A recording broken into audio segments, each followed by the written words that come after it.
Netcasts you love. From people you trust. This is TWiT. Bandwidth for TWiT specials is provided by Cachefly at CACHEFLY.com.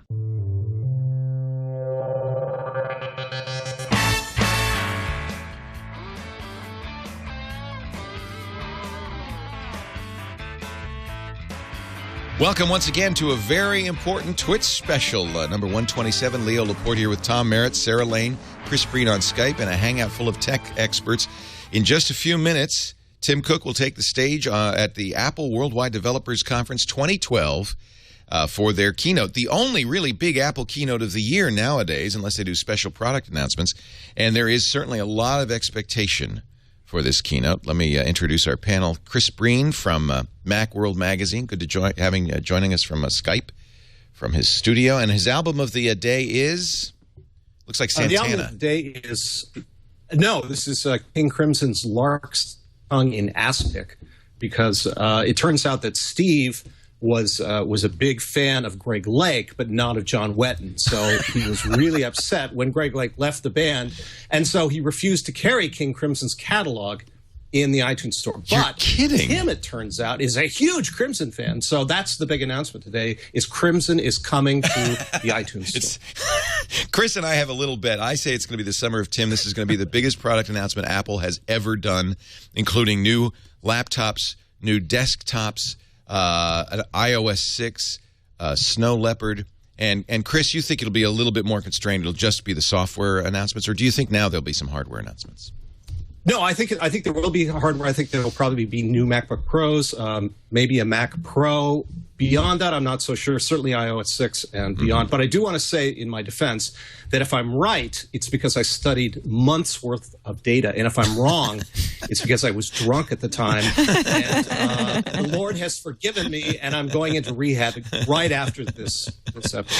Also joining us, Sarah Lane from iPad Today and Tech News Today.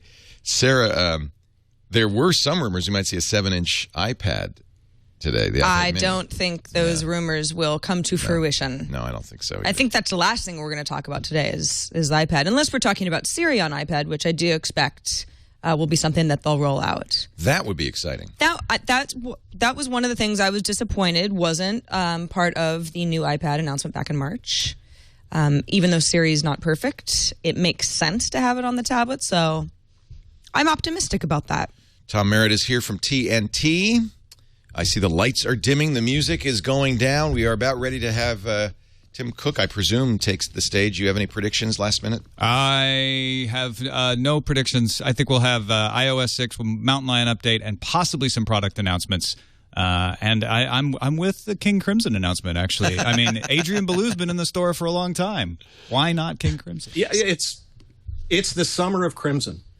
Siri is the first to speak today. Siri is kind of interesting. A comedic MC. Yeah, she says, "Hello, welcome to WWDC. I was asked to warm up the crowd, which will be easy because it's 75 degrees." Oh, boy. If you need devs, if any of you devs need investors to finance your app, I found 392 VCs near you. Har. See, it worked. Wow. You're laughing. Oh, Siri. Oh, Siri. Oh, Siri. She's a kick. In our Hangout, I'll introduce them in a little bit. We have a Google Hangout going. Aaron Kasten is here. Hillel Feld is also here. Jeffrey Powers and Russell Holly. Siri getting in a dig at ice cream sandwich or jelly bean. Who's making up these names? Ben and Jerry? Ooh, a little anti-Android talk right at the beginning. Well, it's Siri, right? So who are they going to get mad at? Siri's just, she's on a tear. She's just a machine. S-Voice is going to throw down. Anybody working with ice creams. So that is really a developer joke. To start with that. Has anyone been using the new Samsung? Not the Galaxy, the refrigerator. Holy cow. Holy She'll be cow. here all week. She's the Don Rickles of machine language. Wow. I have to ask Aaron Kasten about this because he's the guy with all the Android stuffed animals, all the Android dolls. Since I've switched. You're now an iOS developer? 100%. Yeah. And now Tim's on stage. Oh, yeah. You could have fooled me. Hey, Chad, I don't know how we're going to do this because I keep taking over. I know what I'll do. I'll lock him. How about that? There we go. Now we can see Aaron. You're telling me that you're not giving up all of those those Android stuffed animals, huh? Well, no, I'll keep the stuffed animals. Those are pretty awesome. All right. No iPhone stuffed animals yet, but we'll see. No. Tim Cook is taking the stage. A cooler logo. He's saying, good morning, good morning. We have some really cool stuff to show you this morning. Do they? That's what he says. That's a traditional opening. Yeah. I like it. He's going with the traditional. It's classic. It's a classic. Do you think Tim has never done a one more thing? Do you think he'll have a one more thing today? Yeah, that seems like Steve's bid. You know, to do that, to carry that through, I think it would be, it would lack in taste. I agree. I agree. No more. I like the surprise idea though, but some other way. He's saying it's the longest running developer conference we know of anywhere. It sold out in just an hour and 43 minutes. Actually, that's slow compared to Google I/O, which sold out, I think, in just a few seconds. A few seconds? Yeah, it really sold out fast. Wow. Who knows? You know, that's not exactly bragging rights. We have a great week planned for you. Some really cool stuff to show you. Our 23rd WWDC. That's older than many of you. Now, we're getting a live stream from somewhere. I don't know. Somebody in the chat room threw this up. Okay, we won't mention it. It's somebody in the back, so... Okay. Cue the goons in 5, 4... Now, what do you think Apple actually monitors Ustream to see if anybody's actually doing this? Yes. They do. People get shut down routinely. This won't last long. So 400 million somethings. That must be... Okay, quick guess. 400 million iOS devices. 400 million... Must be... Accounts. 400 million accounts in the App Store. Ah. So it's simple and elegant to buy your apps with credit cards. Store with the largest number of accounts with credit cards anywhere on the internet that we're aware of. And thanks to so he's emphasizing the one-click buying. 1,000 apps in that store. Our live coverage today, as you noticed, brought to you by Slingbox, which should turn your iPad into a television with a new iPad app from Slingbox. You can watch your home TV on your iPad anywhere you go. Thank you, Slingbox. Specifically designed for iPad to take advantage of the large, beautiful canvas. Of course, he's talking to developers, so he's going to emphasize how great the App Store is. That makes sense. It's also one of the reasons I prefer the keynotes at WWDC, because they are developer-focused. They are more technical. They're less marketing-driven. Or at least if they're marketing to technical people. Yeah. Of the 650,000 apps in the store, 225 apps specifically made for iPad. 225,000. Yes. No, just 225. Not that but many. they're good. They're all really, really good. It's a number that is so mind-boggling and was unthinkable. 30 billion apps downloaded.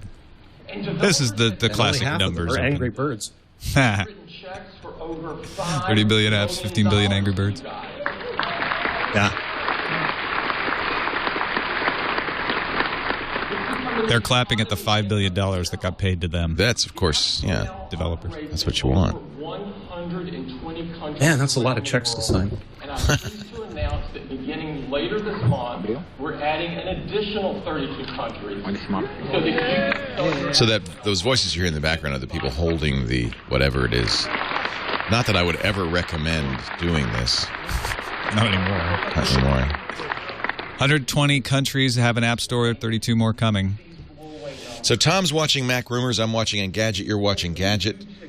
But there are many, many live feeds, and we pointed you to a feedmonk.com feed where there are over 24 live blog feeds.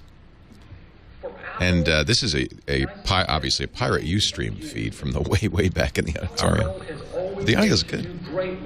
Yeah, it's not bad.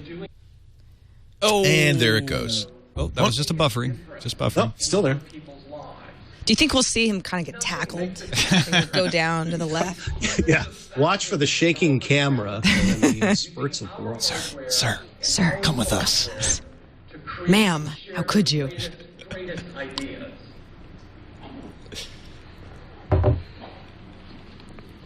Mr. Schiller, everyone can see this. I think Engadget has actually hired a transcriptionist. They seem to be transcribing word for word what he's saying. I mean, some of these live blog teams, I mean, you sort of assume there's just one person sitting there typing furiously, but they got people taking pictures. It's a collaborative effort.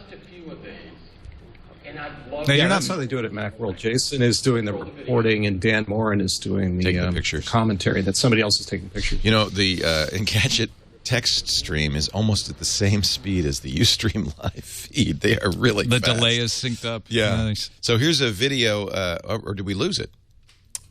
They're showing a video. They're showing a video. Let's watch. It's a heartwarming combination of Apple's devices and developers' apps. I live next to this huge and lovely forest. By the way, this is exactly how I saw Prometheus. Walk in this forest. This far back. The problem is that I couldn't find Camcorder video from Nearest favorite. it's a Siri app. 186 meters. When I discovered Ariadne GPS app, I could walk Is this in Arnold the trees Schwarzenegger? for hours No. and hours. He's just German. I think the word adventure Austrian, perhaps. Possibly Austrian. a real blind adventure. He's blind. Okay. So he's using Siri to help Siri's- guide him through the That forest. seems not a good idea. I wanted to develop an app to help blind people explore the world. Many blind people use I think the devices. early focus on Siri is telling. Siri is going to be a big part of this announcement. Yeah. I think that goes into the iPad. I think we'll hear Yeah. that. But also A TV? somehow a promise that Siri will be better. Yeah, more features, an API. Because just getting to the iPad is like, okay, a half-baked idea on more devices. I mean, an API Nobody's gonna for like this that. is fantastic. Tim Street has now joined us in our Hangout. Good to see you, Tim, once Tim. again. Tim joined us last time on our Hangout. Hey, how's it going? This is fun. It is fun. I love doing this. It's kind of multimedia extravaganza going My on. class name is Responsible Champions Class, and happiness is our foundation. So this is a heartwarming video. This reminds me of Cabin in the Woods. I have an anchor here. The kids have so much trust in me, and I have given them a commitment. Classroom in Mumbai. Don't deliver excellence and push for the transformation. What am I even doing here? You have joints all over your body, right? Teaching anatomy to kids who are actually many grade levels behind and don't know English was quite a bit of a challenge for me initially before I discovered the apps in 3D. Russell Holly, what are you expecting of Geek.com? What are you expecting today at the keynote? Before I started using Big thing that I'd like to see is some really high definition screens on the new MacBook refresh. I'd love to see that. I think we will. I think we will. Actually jump to 9. You think the Airs? And that's something I'd honestly like to see them go down the line, but I think the Air is where they're going to start. and the power of really Oh, you do? They might not even be on the MacBook Pro, but we'll see them on the Airs. As Andy Anakos pointed out, the 11-inch Air could really use this. Yeah. It's 1280 by 800. That's kind of been how Apple's done things for a little while now. They don't usually refresh the entire laptop line at once. They do the bottom half and then they do the top half. Right. I wonder what that would do for the price for the Air. Is that going to jump it up a couple $100 and make it less desirable? Yeah, they're already a little overpriced compared to the market. There is the Pro if they slim down the 15-inch MacBook Pro but continue to call it a Pro. Jeffrey Powers of Geekazine, what are you expecting today? I'm waiting to see what's going on with iOS 6. I think that they'll have more integration with the combination of the MacBook and the Apple TV and iPad and iPhone, of course. So. Some of these people I know will have for a very, very long time. Airbnb makes it very easy for us to do bookings, and they take care of all the financial aspects of it. We don't really think of it as a business. It's more like meeting new friends. Airbnb doesn't think about it as a business, just meeting new friends. We'll trash your apartment. We might trash your apartment, but we're working on it. A little follow. We also charge a fee, but it's about friendship. We charge a fee for friendship. It's free fee ship. You've heard of frenemies? Hillel Fudd is a marketing guru at Interactive and techandmarketing.com. Hey, Hillel. Hey, how you doing? What are you expecting today? I'm excited about iOS 6. Not really betting on the TV thing. I can't believe that's going to happen. Yep, with you on that one. What about these SDK rumors?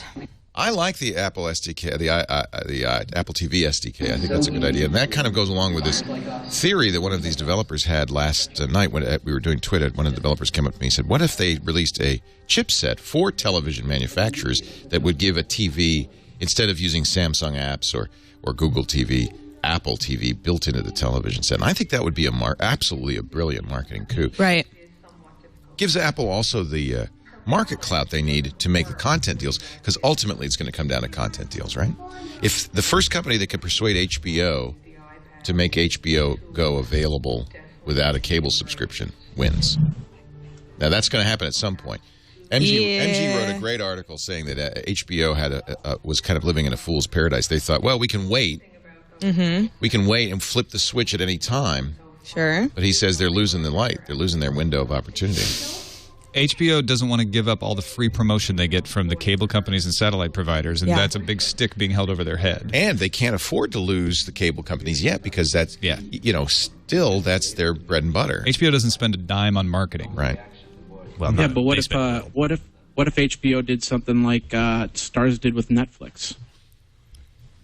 Yeah, that's an interesting idea. Or what if HBO just said, okay, now you can come create a HBO account, pay us a monthly fee, and access it on any device. But is it enough money? And that's HBO has pretty much come out and said, listen, online viewers who say that they'd pay $5, $15 a month is not going to make up what we make in our current structure right now. Not that we don't want to explore other opportunities, but we can't just flip a switch and give you what you want, because we need to make our bottom line. And something like Game of Thrones, that's real expensive. Yeah, well, they're kind of stuck between a rock and a hard place at this point. Tim Street's a video creator and works in Hollywood. You've got to see this going on all the time in Hollywood, this decision between, do you go online or do you go through mainstream? Yeah, there's definitely a big, it's a big fight. But, you look at companies like HBO or even, other cable networks. Some of these cable networks are getting $3.5 billion a year in cable licensing fees. They're not going to give that up for a couple $100 million. No. So until it gets equal or better, it's just not going to happen. But I'm looking forward to see what TV announcements there are. I'm expecting some. I'm hoping that there'll be some that involve enabling commercials to be served on Apple TV, because that's what I do for a living. So I'm excited. And you have to, and that's one way. That's one way, perhaps, to monetize not HBO, which is a commercial-free network, but a lot of other networks. They need the ads. The ads are key for them. Tim Cook's back. Okay, that was a heartwarming. Both Engadget and Gadget said, "Okay, we admit it. That was really heartwarming." Yep. I guess you'd have to be there. Well, you'll be able to see this. As always, Apple will put this video out probably later in the day, and you can watch it. I can tell from the music it was heartwarming. Yeah, it was heartwarming music. Seemed heartwarming. My heart's from where hot. we're sitting. So it was a tribute to what apps have done to change the world, and incidentally, what Apple hardware has accessibility. done. Yeah.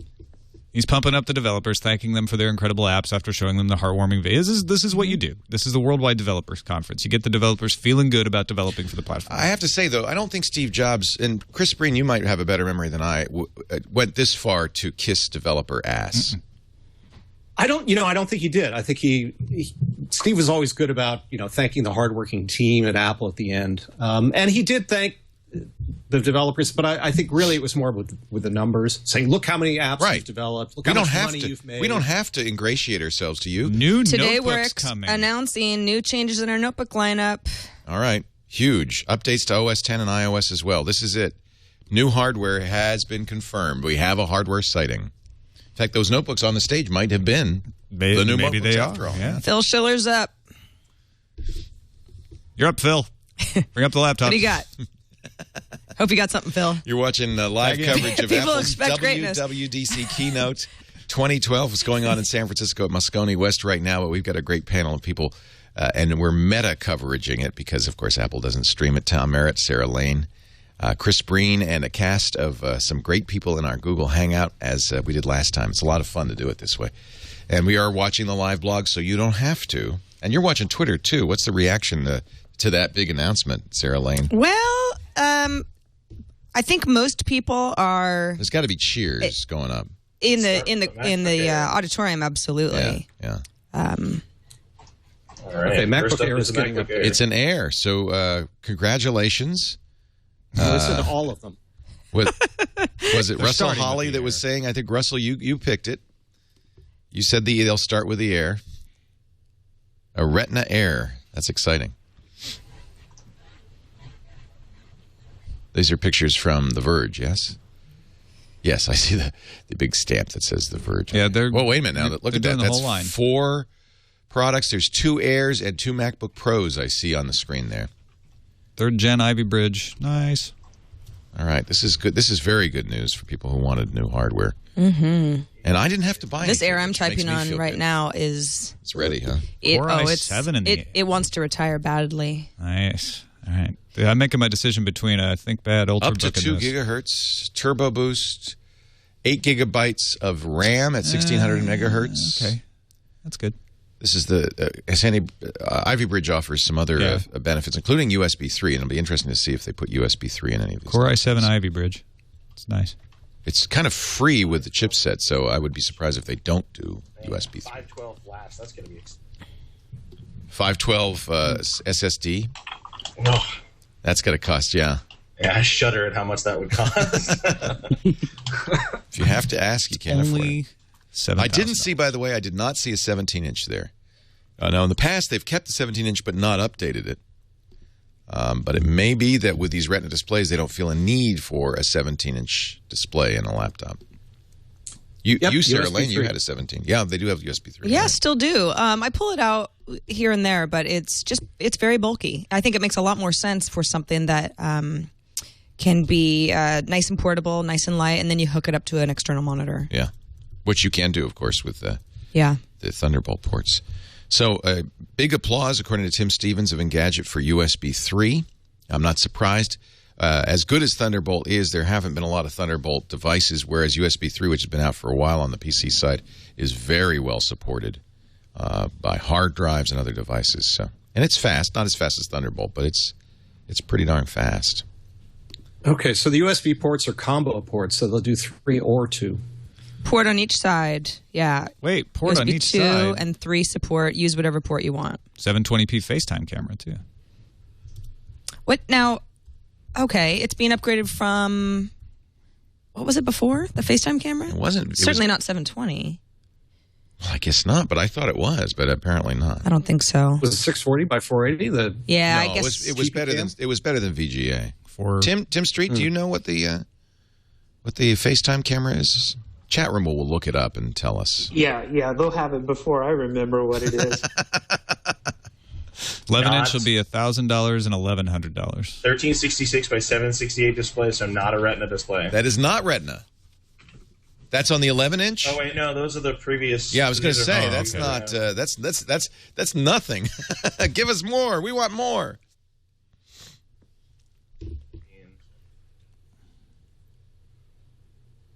Ships today.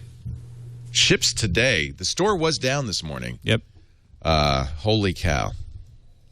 1440 by 900 on the 13-inch is not very impressive at all. That is not Retina. That is not Retina. In fact, that's a bit of a disappointment. That's on the MacBook Air. However, I think what they're going to say is I would hope MacBook Pros will have Retina. That makes sense. Yeah. But they're not increasing the resolution on the MacBook Airs. Don't want to putting take the battery hit or the cost hit. It's going to be $1,500 for that top-end 13-inch. You nailed it with the cost hit. I think that's exactly right. That's a big disappointment, though. If anything needed an upgrade, it's the 11-inch Air, which was only 1280 by 800. My phone is almost that good. All right, they're moving on to the Pro line now. So that was all about Ivy Bridge. That was not about displays. That was about the capabilities and speeds with Ivy Bridge, including USB 3.0. MacBook Pro processors upgraded to Ivy Bridge, 2.7 gigahertz, turbo boosted up to 3.7 gigahertz. Okay, look at that. Only up to 8 gigabytes? Well, it's a laptop. Come on. I want 16. I have a lot of tabs open. Yeah, tell me about it. GeForce GT 650. Interesting. They're not using the upgraded Ivy Bridge graphics. Intel was not in the Pro talking a lot about how great these motherboard graphics were, but I think a GT. What did they say? Well, they have integrated 650 plus. Yeah, they'll have both. You get the integrated for free. You can switch back and forth, and they've done that before, of course. Yeah, I think that's one of the selling points for Pro. Wait a minute, what are the resolutions? 1280 by 800. No, that's 13-inch MacBook. Oh, they're not upgraded. All right, no Retina displays. Not in the 13-inch. Holy cow. Now, they may have a BTO, a build-to-order SKU. They sometimes do this of a higher resolution. But I have to say, that is underwhelming. Sad face. Yeah, they'd be talking about it if there was Retina on there. 15-inch starts with a quad-core.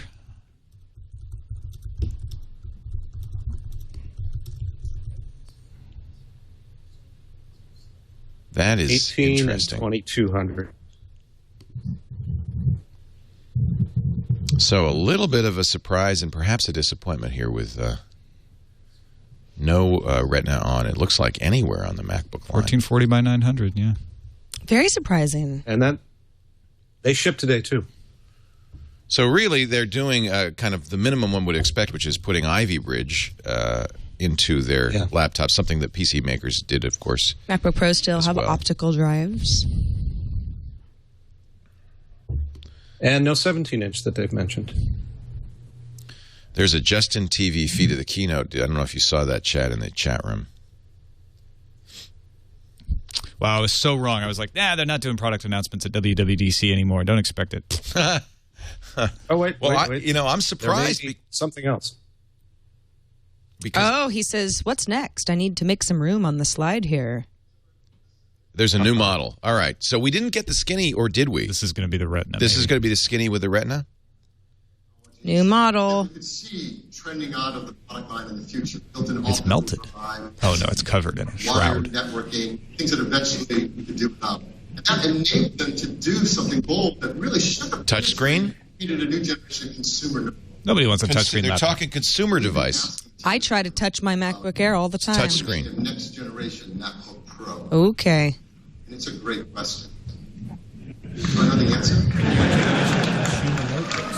Let's see what we're going to do. Let me start by some of the key ideas. Right? So this is how they handle the price issue. They make a new model. Mm-hmm. Yes, it's going to be more expensive. It's going to have Retina. I suspect touch. I'd say so.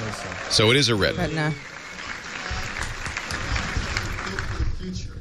You want it to be radically thin and light. Yeah, this is the one the rumors were talking about. Be bold and embrace the newest technologies and be willing to discard the old legacy things so you can make something unlike any other notebook that's been made today. And it will only be 7,000. All right, so here we go. This is talk about one more thing. This is a big unveil. Yeah. It's square. Is it 4.3? I mean, let's see that again. No, it's 16.9. Wow, that's really nice. They have it live on show.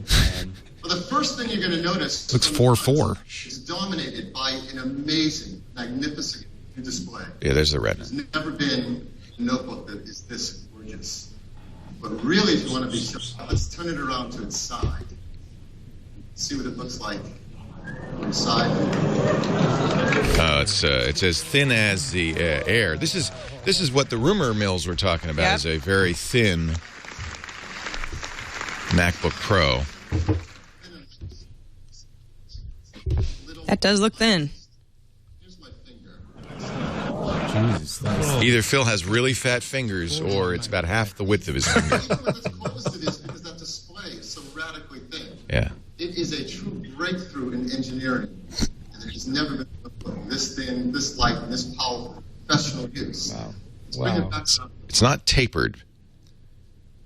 Tim Stevens of Engadget says roughly twice the height of the USB port to give you some sense. Enjoy for a second. What's the resolution? Close it up for now. That's not going to be available today, I guess. Slides and tell you some more about this incredible product. Here are the specs. Next generation MacBook Pro, 0.71 inches thin. That is remarkable. That's like 2 USB. 0.7 inches, yeah. It's a quarter thinner, but it's a dramatic amount. In fact, price point, $2,000? Least. You see, it's about as thin as a MacBook Air. It's about as thin as an Air, he's saying. And its weight, it weighs just 4.6 pounds. It's a little heavier. It's 4.5 pounds. It's about a half pound heavier than the MacBook Air. Probably the most amazing thing about it is Well, yeah. Also, just be an error. Let's see the resolution. it is a breakthrough display engineering. Yes, it's retina. All right, so there's the retina. There you go. MacBook Pro latest edition. So this is going to be the MacBook Pro Elite Edition. Yeah. Mm-hmm. Yeah. And to use it is absolutely stunning. It's 15.4 inches across, but its pixel density. Are you all sitting down? It is 2,880 pixels. 2880. So it's really kind of a 4K display. 2880 by 1800. By 1800. Yeah, 1800. Holy cow. 220 PPI. So it's basically doubling the resolution of the MacBook Pro normal resolution. Uh-huh. It's exactly doubling it. And the price is $5,184,000. Well, this is our last chance. What do you think? Price point, 2,500? Penny per pixel. 25. It has higher contrast ratio, deeper blacks. It has a higher angle. It's a 15.5-inch screen. 25 is a good Best of guess. all, you get the benefit of the glossy display with the rich color. We've been able to reduce the glare and reflection. Oh. That's an interesting compromise because, 29, of course, a lot of pros hate the glossy display. Yeah. But you get much richer blacks that way. So they've completely redone the graphics of the OS. Beautiful. So the application, like, for example, mail. Mail's been updated, so reading your mail is like reading... Yeah, so this won't ship till Mountain Lion. Safari's been updated. Surfing the web. Yeah, this is the Mountain Lion laptop. Experiencing magazine print quality. No, it says ships with Lion, but all the apps are updated to work with the high-res Well, display. that's interesting. Boy, that's a strange thing to do. Yeah. When you're looking at thumbnail photos in the events view, you're going to see a... So Apple, releases a Lion update for this machine that only does their stuff. Right, updates and then their developers apps. are tasked with... Yeah, so third parties have to update theirs, or just wait for Mountain Lion. Aperture, our professional photo application. And this... I'd love to see how reduced that glare is. I love working with photos. Not always the whole UI. Now look at this feed. It's really bright. I can't see it. Yeah, it's very glary on the feed. 4 times the resolution of your photos as you work on them. It is absolutely a breakthrough. So it's Apple's 4K display. 10 is being updated for Okay, so they're updating their Pro apps as well. So Aperture gets updated. Oh, that's good news. Final Cut Pro X. So that's who this is aimed at. This is a SOP to the Pro user. At least they're not abandoning the pros. That's good.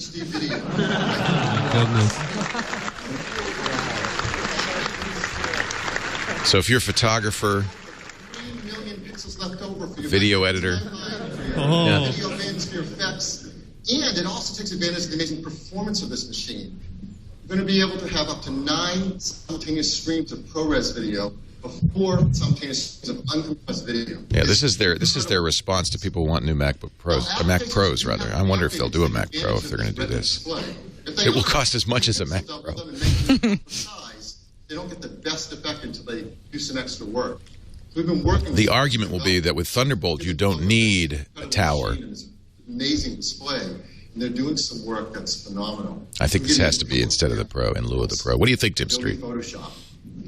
The great team at Adobe is doing amazing work. From Red Camera about not having an updated tower, so this could be addressing that. Yeah, there's the workflow with Red just doesn't work. Yeah, Red switched over to HP and Adobe. That's Full gotta hurt. 1080p and a Final Cut Pro window. Yeah. That's so nice.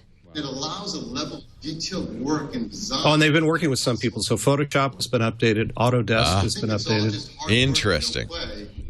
Oh boy, And if things aren't native for Retina, they're going to be pixel doubled. This is Right. Diablo 3. I know a few of you play this game. And you're going to see a gaming experience. Oh, Diablo 3.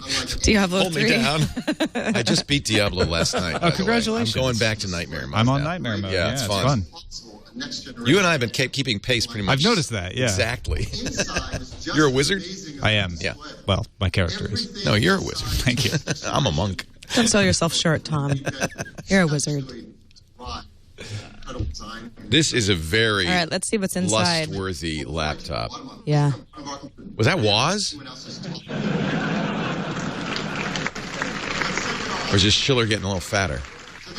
inside, you're the first to see the MacBook Pro. It is a stunning work of engineering. You're obviously can see that the inside is dominated by a battery. To drive that Retina display and all the performance you're about to hear about in something so thin and light, it's tremendous on battery technology. It's mostly battery. Our engineering team understands how to do great work and ASIC battery. Yeah, it really is. Two fans. What you're going to find inside is the fastest processor you can put into a notebook. A little watermark there. Yeah, I love it. They're not only pirating the Keynote, but they're using a demo version of Wirecast. 16 gigabytes. 16 gigs. There you go. Now you know why it was 8 gigs. There we go, yeah. So in every way, they've positioned this as, well, you might like these MacBook Pros, but...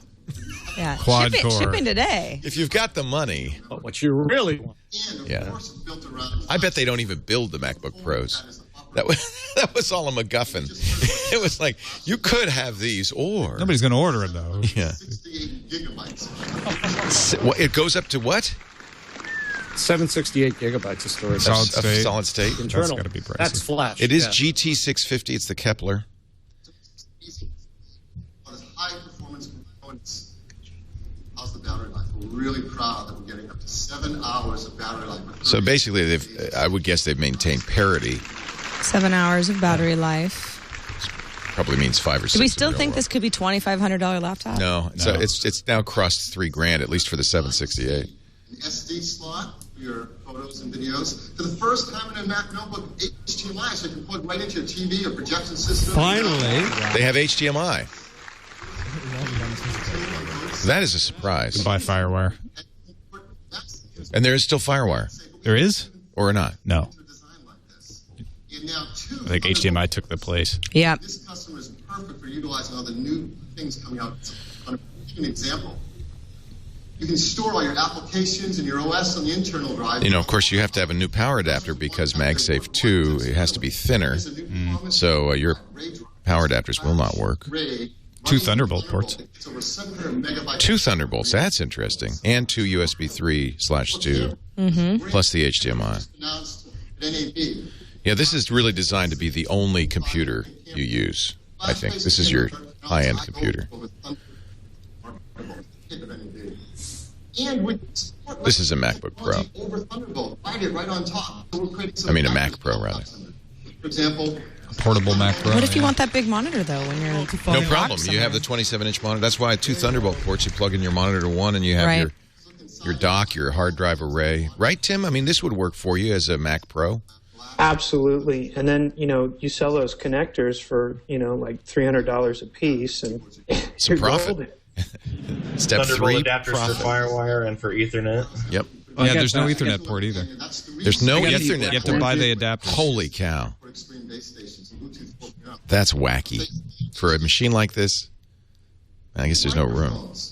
And this You use is Thunderbolt. beamforming to enable a new That's what it's there generation of voice applications. And that's interesting. And the best stereo speakers we've ever put into a desktop. Yeah, they're really aiming at the computer. desktop. This is going to sound Did you hear he even called it a desktop? Yep. By accident. Call it a desktop. Yeah. video, and I'd like to run that for you now. It has no 802.11n, not AC, Bluetooth 4, dual microphones with beamforming. Oh, it's our friend, Sir Johnny Ive. So while Johnny's talking, I hope you don't mind, but I'm going to mention that this is brought to you by Slingbox.com, which can turn your iPad or your new Mac Pro book. What do you think they're going to call this? MacBook Pro? It's the next generation MacBook Pro is what they introduced it as. MacBook New. The new Next. MacBook Pro. The new MacBook. They don't like naming things anymore. Put your Slingbox in your home TV system, hook it up to your DVR, your satellite, your cable box, everything you got, and the Ethernet. This one does have Ethernet. And now wherever you can go, you can watch your home TV system on the Slingbox apps available on the iPad, the iPhone, Android tablets, Android phone, and, of course, your desktop computer. Find out more at slingbox.com. We thank them for their support, allowing us to do our breaking news coverage. Go back to Johnny Ive. It's essentially repeating what we've just heard. With a resolution of 2880 by 1800, this display has over 5. They're going to talk about how amazing it is as long as possible before they have to tell us how much it Please is. call it resolutionary. Please don't. I do not have a problem with resolutionary, okay? I don't know what you guys are so against the Such word a bad resolutionary pun, for. that's why. Not a word. It is now. English language is adaptable. I'll grant you that. We're shaping the future, Tom. Was a key part of driving. It's interesting. All the MacBook Pros now have SSDs. There are no spinning hard drives now. Some of the commentary on Twitter is great. I think Apple just deprecated every single cable I own. Yeah. Wait till you see the iPhone 5 without with the new non-30-pin connector. Yeah, we haven't even got to iOS 6. This is a big product. Folks, you just throw it all out. Anthony Carboni over at Revision 3. BRB, throwing myself and my editing machine out the window. Yeah. Well, so you hook up. So if you have a Mac Pro, it's no problem because you already have probably a Thunderbolt monitor, and if not, then you can use the HDMI or put a 27-inch monitor on there, and you're set. So the beauty on these they've always had this feature, and you can do it with yours. You keep it closed. You hook it up to the monitor. You hook it up to the power, which is part of the monitor's connector. You don't have to open the laptop. Now you're just computing. Love that. So you can have a keyboard. You can have a mouse. I think this is Apple saying we're not going to make another Mac Pro. This is it. Portable products in the past. The most significant challenge. Do you agree, Hillel or Jeffrey? Let's ask Jeffrey Powers at Geekazine.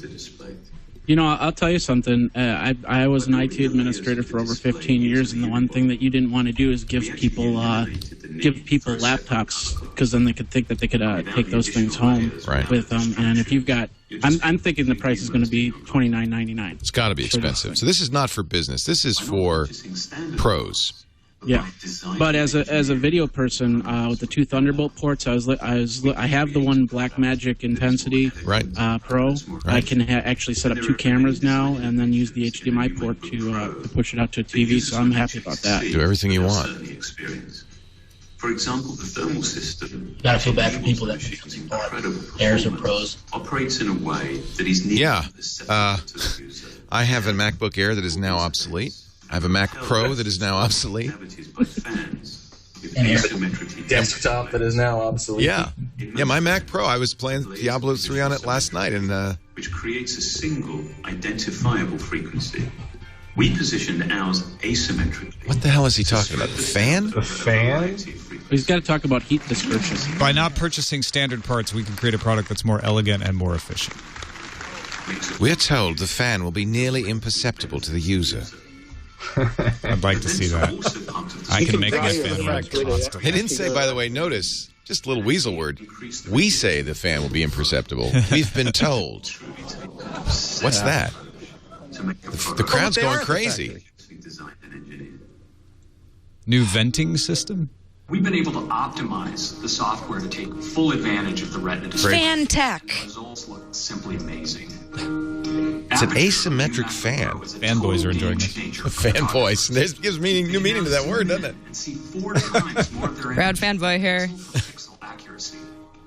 And fine-tune even the smallest details. The unibody is now a component of the display, which makes it thinner, but also means you cannot fix the display if it's broken. No built anything. Can you believe that? Who's that? That's the folks streaming this. So you can now stream up to 9 camera views. Okay, screen captured. I believe that's live tech keynotes. Or was, anyway. I think good for you. Good on you guys. I'm glad you're doing it, not me. I think you're right. He's right. Photographers are going to totally dig this. We set out to design something extreme.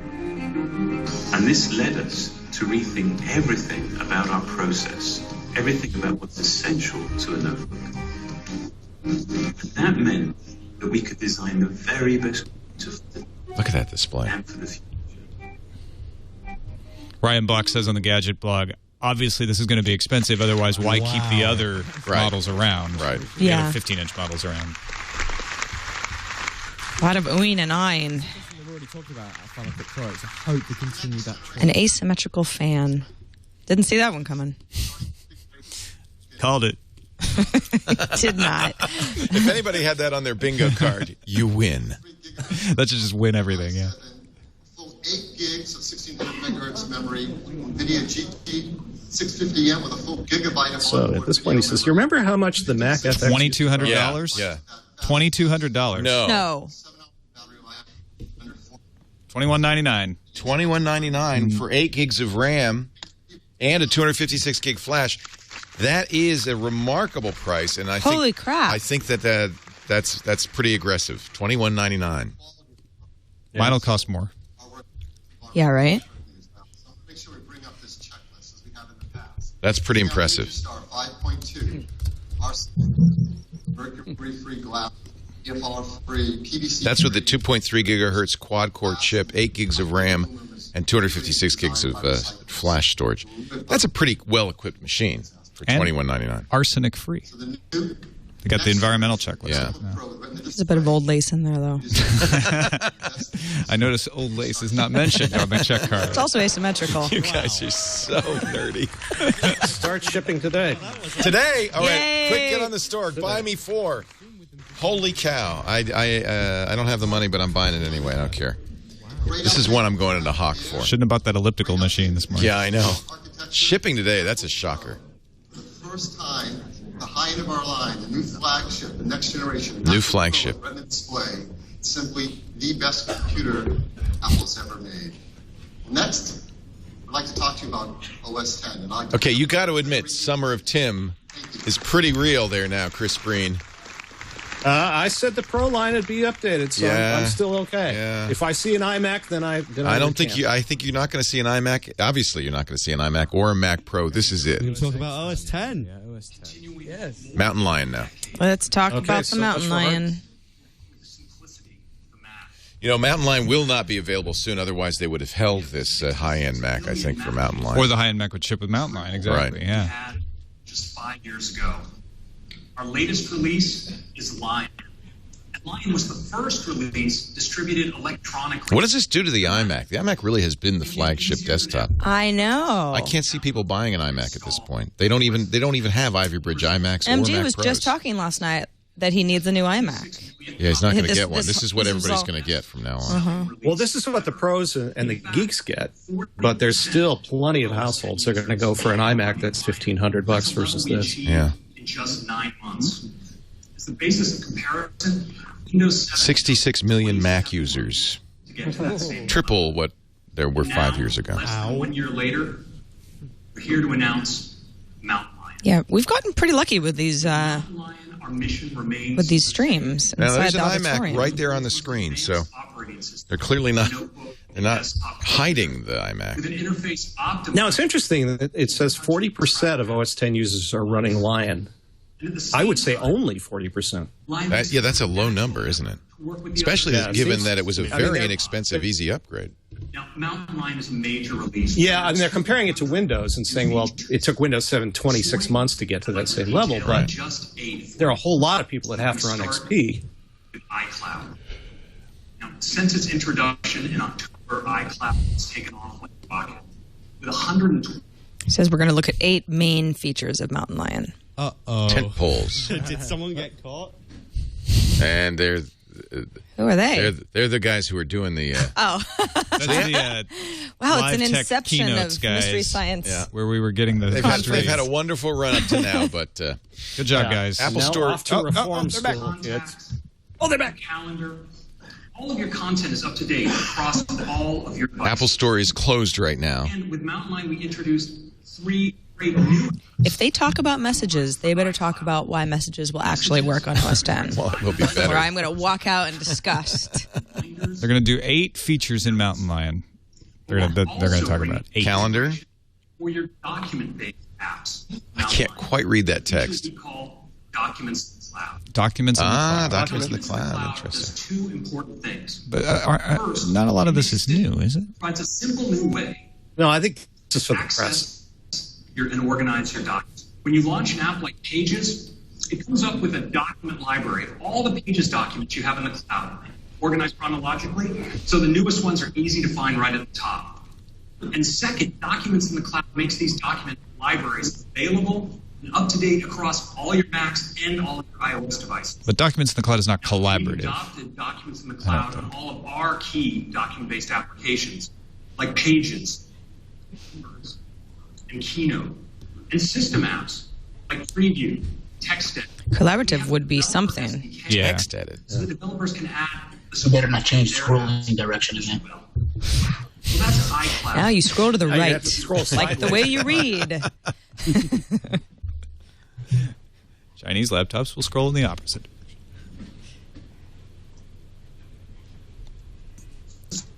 Look. Water break. Line. See, we have a gorgeous new. Gosh, we haven't even gotten iOS yet. Ass dock. You'll notice a couple of Did he say a beautiful ass dock? Oh, glass. Glass. Oh, yes. okay. He did say the bottom was very beautiful. Yeah, he did. Nice looking. automatically right Dock with a nice looking bottom. multi-touch gesture Beautiful glass. to page between your reminders. We support location-based reminders for the first time in the Mac. This is our Now, first look at Mountain Lion, is it?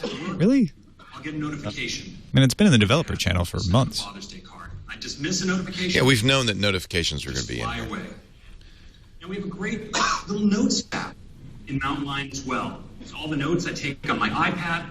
They're available. Finally, we'll be syncing notes from the iPad. I really do like that app. I use it all the time. Notes, yeah. I'd love to have it in OS 10 as well. And reminders too. And I actually use reminders a lot with Siri because Do I you? use it for shopping lists and to-dos. And Reminders has been accessible via iCal, Or iCal, okay. but in a sort of an ugly way. But the new reminders app is iCloud enabled.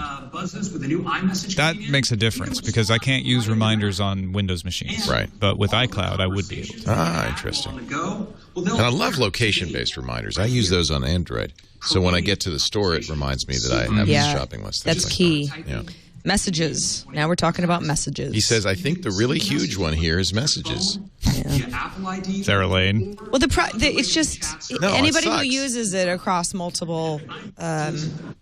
You don't even have to use it across multiple devices, but particularly if you do, you just get all the stuff that's unread that you've actually read and multiples. He's talking about the promise of messages, unchanged from the original. Yeah. But our experience has been it has not been this.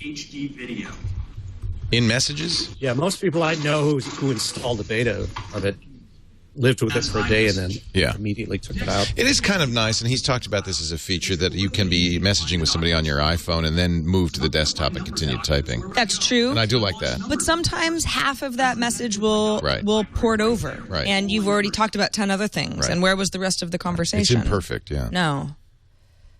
I cannot get messages to work on my iPad. No? No. I put all my email addresses in there and nothing shows up there. That's weird. Did we lose the feed, or we're just... Pages. Yeah. And I'm working here on he's still at it. It's So demo. I'm gonna Not open that up. interesting.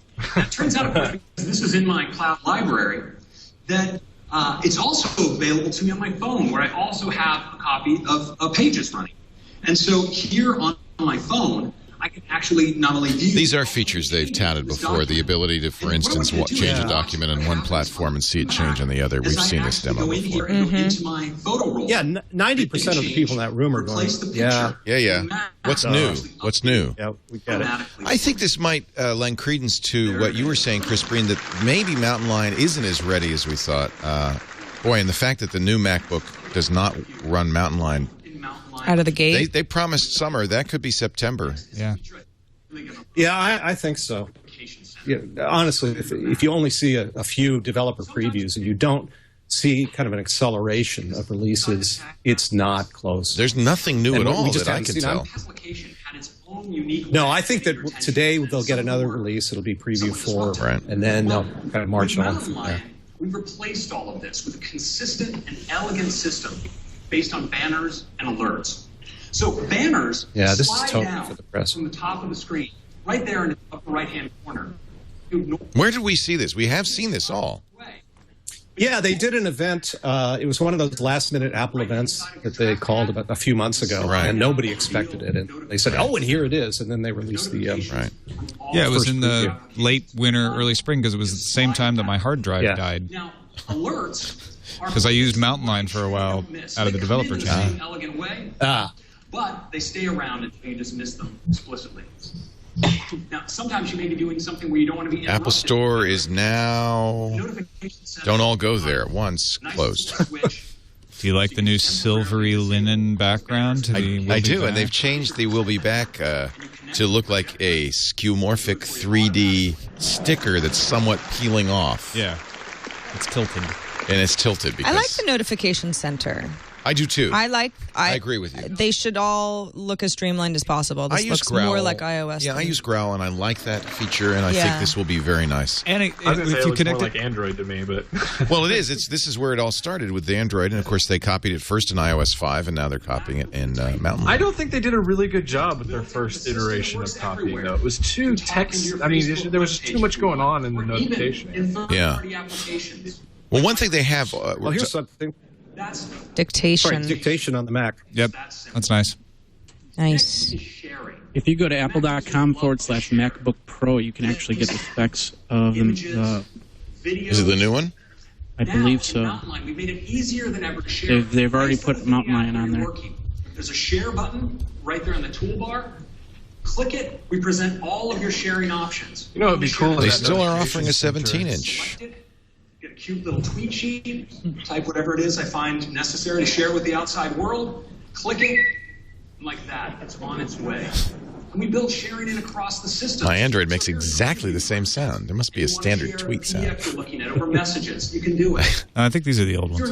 Here, Chad, if you'll pull it up, this is apple.com/MacBook Pro. They've got the specs of the new MacBook Pro. Is it? No, I don't think because they don't have the new MacBook Pro on here.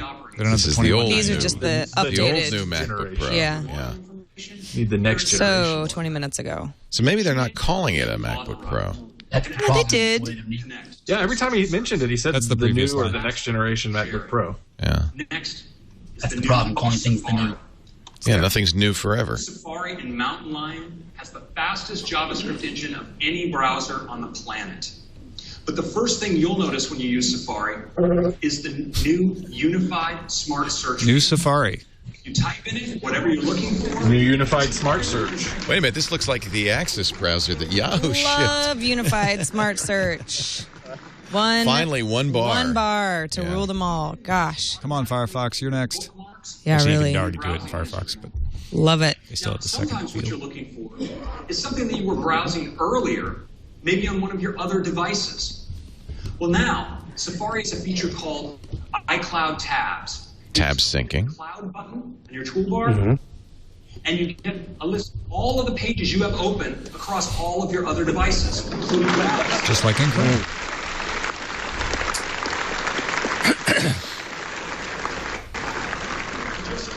You pick up your browsing right where you left off. Now, we also have a fantastic new feature.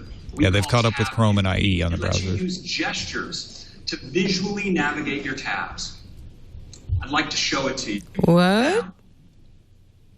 Visually navigate your tabs? I do that already. I look at them and I click on them. By feel otherwise, or what? By smell? Well, how do you visually switch your tabs? I click. What if you snap your fingers? Just move Doesn't your have- eyes to Watch, the watch. left. And Safari presents me with a top hit, as well as search suggestions and bookmark and history matches. And click. We get some Safari's lightning fast page loading. Safari also Seems nervous, doesn't he? has a new scrolling architecture. He's not done this built before, has for he? animation, which makes scrolling just smooth and lightning fast. It's really awesome. Now, if you want to open a tab that you had open, for instance, on another computer, You go like this. you can just click the iCloud Tabs button. You see all of them right there. Documents I'd open on my Yeah. iPad as well as on my iPhone. Oh, That's interesting. With cool. thumbnails. With thumbnails. It's faster than IE. Well, it's hard I mean, to it's tell. We easier don't. to get to. You could have a Well, I mean, it's easier to get to. right. To zoom in on your web page. So, for instance, I zoom in like this. Of course, no Mac users comparing anything to IE. They're comparing it to Chrome or Right. Firefox. And it's easier to get to than Chrome, too. Yeah. I'm pulled into the tab view, where I have a live view across Wow. all of my tabs.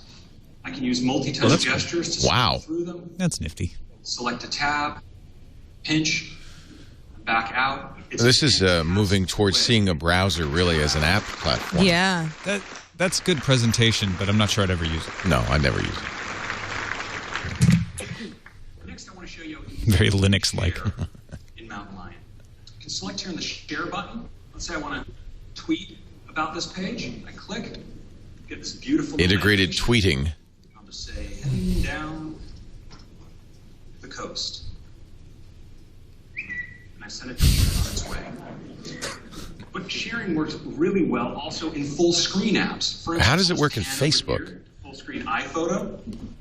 Let's open up a photo that I want to We share. really thought after Tim Cook's appearance at All Things D that there'd be more But I don't Facebook. have to leave this full screen experience to do that. I click Well, I on think all your this, data select is share stored button, on Facebook's site. messages, And then and I get a little among messaging sheet. iCloud is Facebook. I select the person. your Mac is Facebook. Yeah. Your life is Facebook. Just like that, I've sent a message. Now, this is where notifications. Is this a huge selling point, Sarah Lane? You're a young person. Well, The ability to tweet anytime, anywhere, from with anything. I sure like it baked in. Yeah. Yeah. I mean, I'm not going to. Everyone. There Seems are like we'll all add sorts to of the examples of noise on people Twitter, right? taking advantage of something like this. Well, yeah, but right now, if you're at a great article and you want to share it with Twitter, Right. you can do it. But wouldn't it be nice for it to just be a one-step process? Right.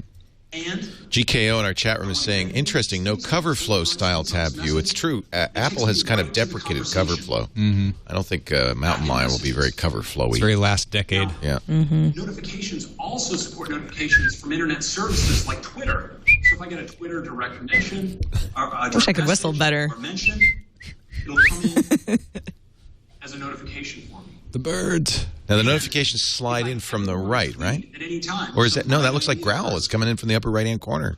I can just go right in There the it is. notification center. That's the notification center sliding in from the right. A tweet sheet. A Right tweet sheet. A tweet sheet? That's what he said. Use dictation to enter my tweet. Now with tweet this sheets. this better work. Live dictation demos. Nobody will be allowed to use those in school. No tweet sheeting in school. Look at that. Wow. What is his Twitter account? Because I want to see if these tweets are actually You're going driving out. TikTok's dog crazy with the whistling. TikTok. Here you go, boy. Here go. Here, boy. TikTok's the chat name. I don't think it's the name of the dog.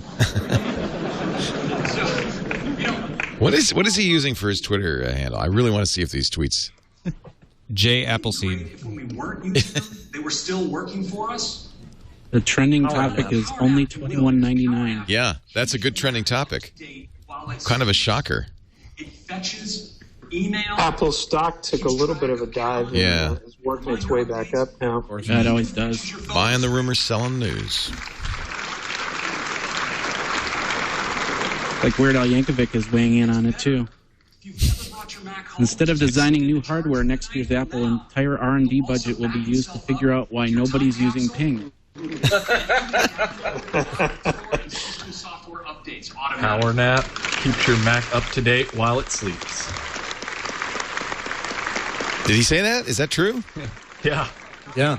Called Power Nap. So it It's gets new email, technology. calendar, reminders, and photo stream while it sleeps. It doesn't even spin up your asymmetric fan. And it's compatible. Asymmetric fan not included. Power If it did, nap. You wouldn't hear it anyways. MacBook Pro with Retina display. That's Power Nap. Power nap. Wow. Is AirPlay Mirror. So we've got tweet sheet, Update and power sync nap. offline. I think we need AirPlay Pillow, and then we're set. To get whatever's on your Mac up to the projector and television. You just go up. Apple owning the words, the phrase Power Nap. Shows you any app. Joshua Baker tweeted me that if you look carefully at the screen, you'll see a new Airport Express Pixel for pixel 1080p. seen in that screenshot. I'm looking. Oh, upper right devices. Meeting room. Of course, for your family room. You know, AirPlay and stereo receivers. AirPlay. Finally. By the way, the notification messages on Twitter are all completely bogus. So this is a kind of a hoked up demo. I don't know how. It's not live. No, I mean look at the How's the keynote? Anything cool yet? Where are you sitting? I'm right behind Johnny. Want to meet up for dinner? I mean, those are clearly fake. Well, they might actually be coming in. No, I think not. Sidney Bailey, Adam Watson, and Alan Young. Well, I mean, they're not random people. That's in his messages app. Right, but it's BS. Maybe. It's not actually from... Well, maybe it is from Twitter. I don't know. Is ultimately all about No, but that's messages. Those are people that he's connected to. Oh, I see. Here's the hashtag. There's a new #1 on the list of things I must own. Hashtag New Airport Express. 7 minutes ago from Lawrence408. That's actually on the screen. I don't know what that means. Game Center coming to the Mac. Knew that. It's good.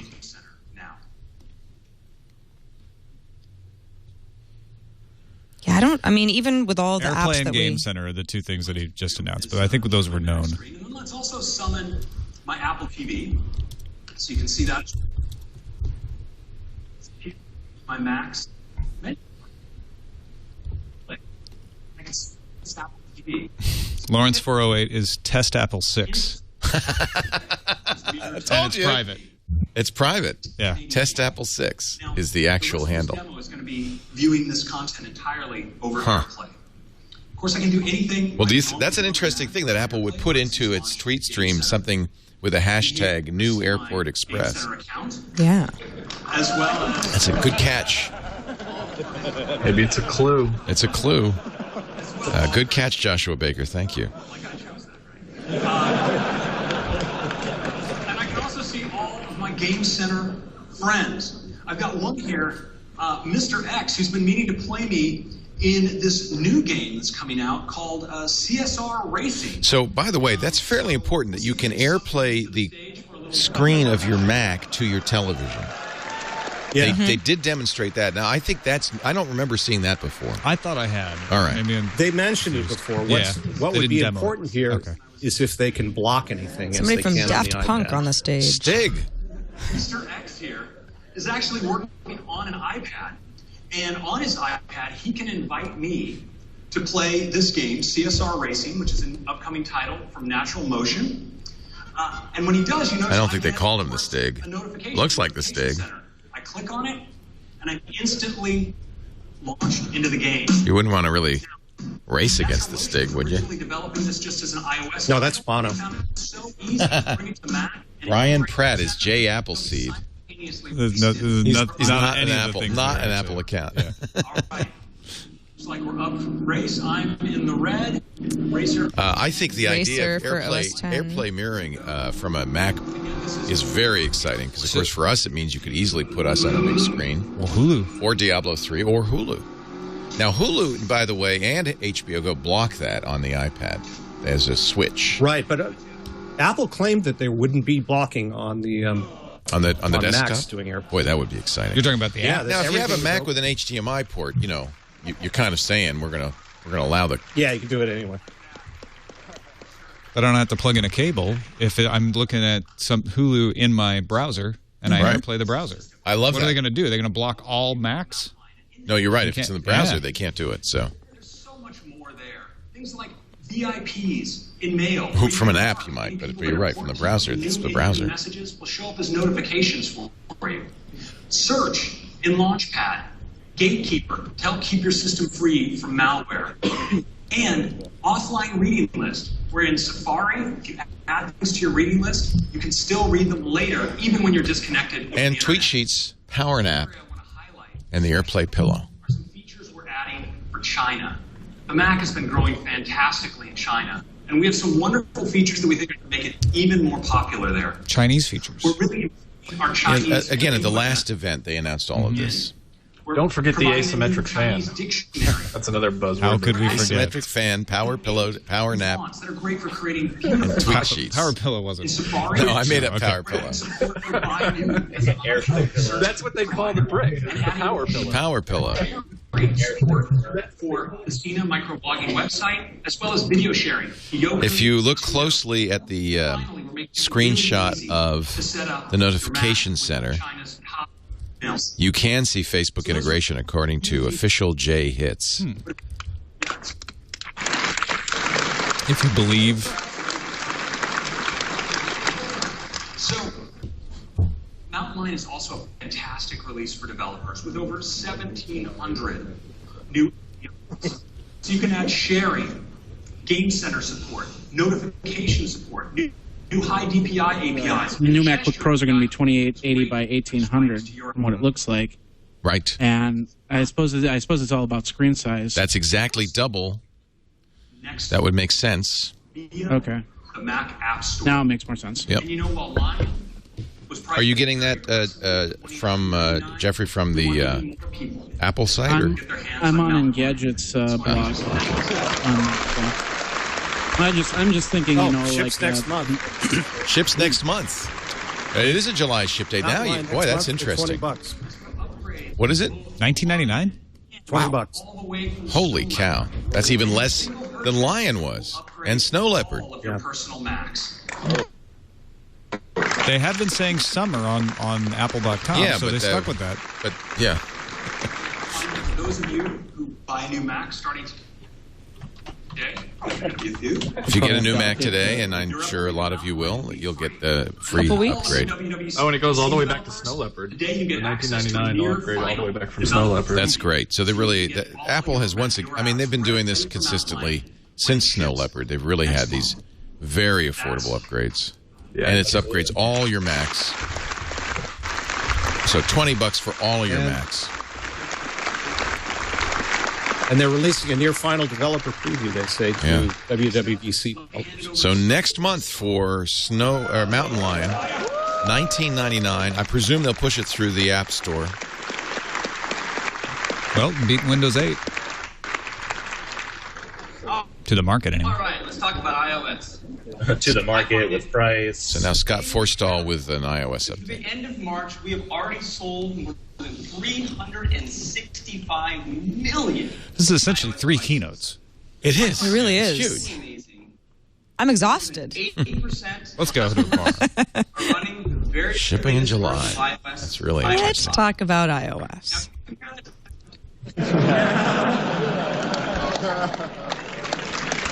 Who did they make fun of just now? You know, we haven't heard anything about Siri yet. This would be the time to mention a Siri update. Especially since Siri opened this whole thing. Well, yeah. No Siri on the MacBook Pros or the OS X, but that's not a surprise. Right. iOS 5. About 7% of Android customers are in the latest version. 80%. He was talking about Fry. He made a dig at Android saying, most of our customers are running the very latest version of iOS. You can tell by the quality of laughter that it was a dig against Android. 84 of the top 100 social apps pushing notifications. In fact, we're sending around 7 billion push notifications every single day. We've already sent more than 1.5 trillion. This trillion. First time I think we've seen this number up here. They've sent 1.5 trillion push notifications. That just means push notifications come too often. Amazing. Notification Center. Next is iMessage. We have more than 140 million iMessage users. They've sent more than 150 billion messages. These numbers mean anything to you, Sarah? Do they impress billion you? messages every What, when we hear... They just sound like big numbers to me. I don't know. Well, I mean, you're choosing to say that. Twitter directly into iOS 5. And they've already seen a 3 times growth increase from the number of people on iOS using Twitter. Those customers have sent more than 10 billion tweets from iOS 5. I see what you mean, though. It's like, people text 10 a billion lot. tweets. Okay. Yes. Just wait till everybody's tweeting from their MacBooks. From iOS 5. It's a great integration. Next is Game Center. Game Center is a great gaming network. We have more than 100. No, for all the iPad apps we cover regularly, I'm not in Game Center all that much. All I get is a bunch of notifications from Game Center. I don't really. There's that one flying game that I actually use Game Center for. They had to hit 1.5 million notifications somehow. Very. Yeah, really. For that tomb running game, whatever that is. Which one? The one where you're running away from the monkeys. Temple Run. Temple Run. Mm-hmm. They do use Game Center, interestingly, because as you cross the place that one of your Game Center friends failed, you see that. And I love it because I always get to run past Scoble. Scoble's down. Scoble's down. So that's actually a really interesting way to use Game Center. I'd like to see more games take advantage of that. Yeah. This is where Scoble failed. 75% of our customers check the very satisfied box. Our competition has less than 50%. It has more than 200 Where was this box, and when were we checking them? I don't know. Really? 200 new features in Mountain Lion and 200 new features in iOS 6. Siri's only been out for 8 months. Here's the and already Siri does update. So much for you. Send text messages. Wait, Siri has been out longer than 8 months. It's just only been integrated directly into iOS. Yeah, good point. I used to have Siri until they took it off my phone. Siri, the third-party app that Apple bought, has been around for a couple of years. Siri's fantastic. And they took a lot of features out of it. Siri has been studying up and learning a lot. Aha, here we go. So I'm just go ahead and show you what Siri can do now in iOS.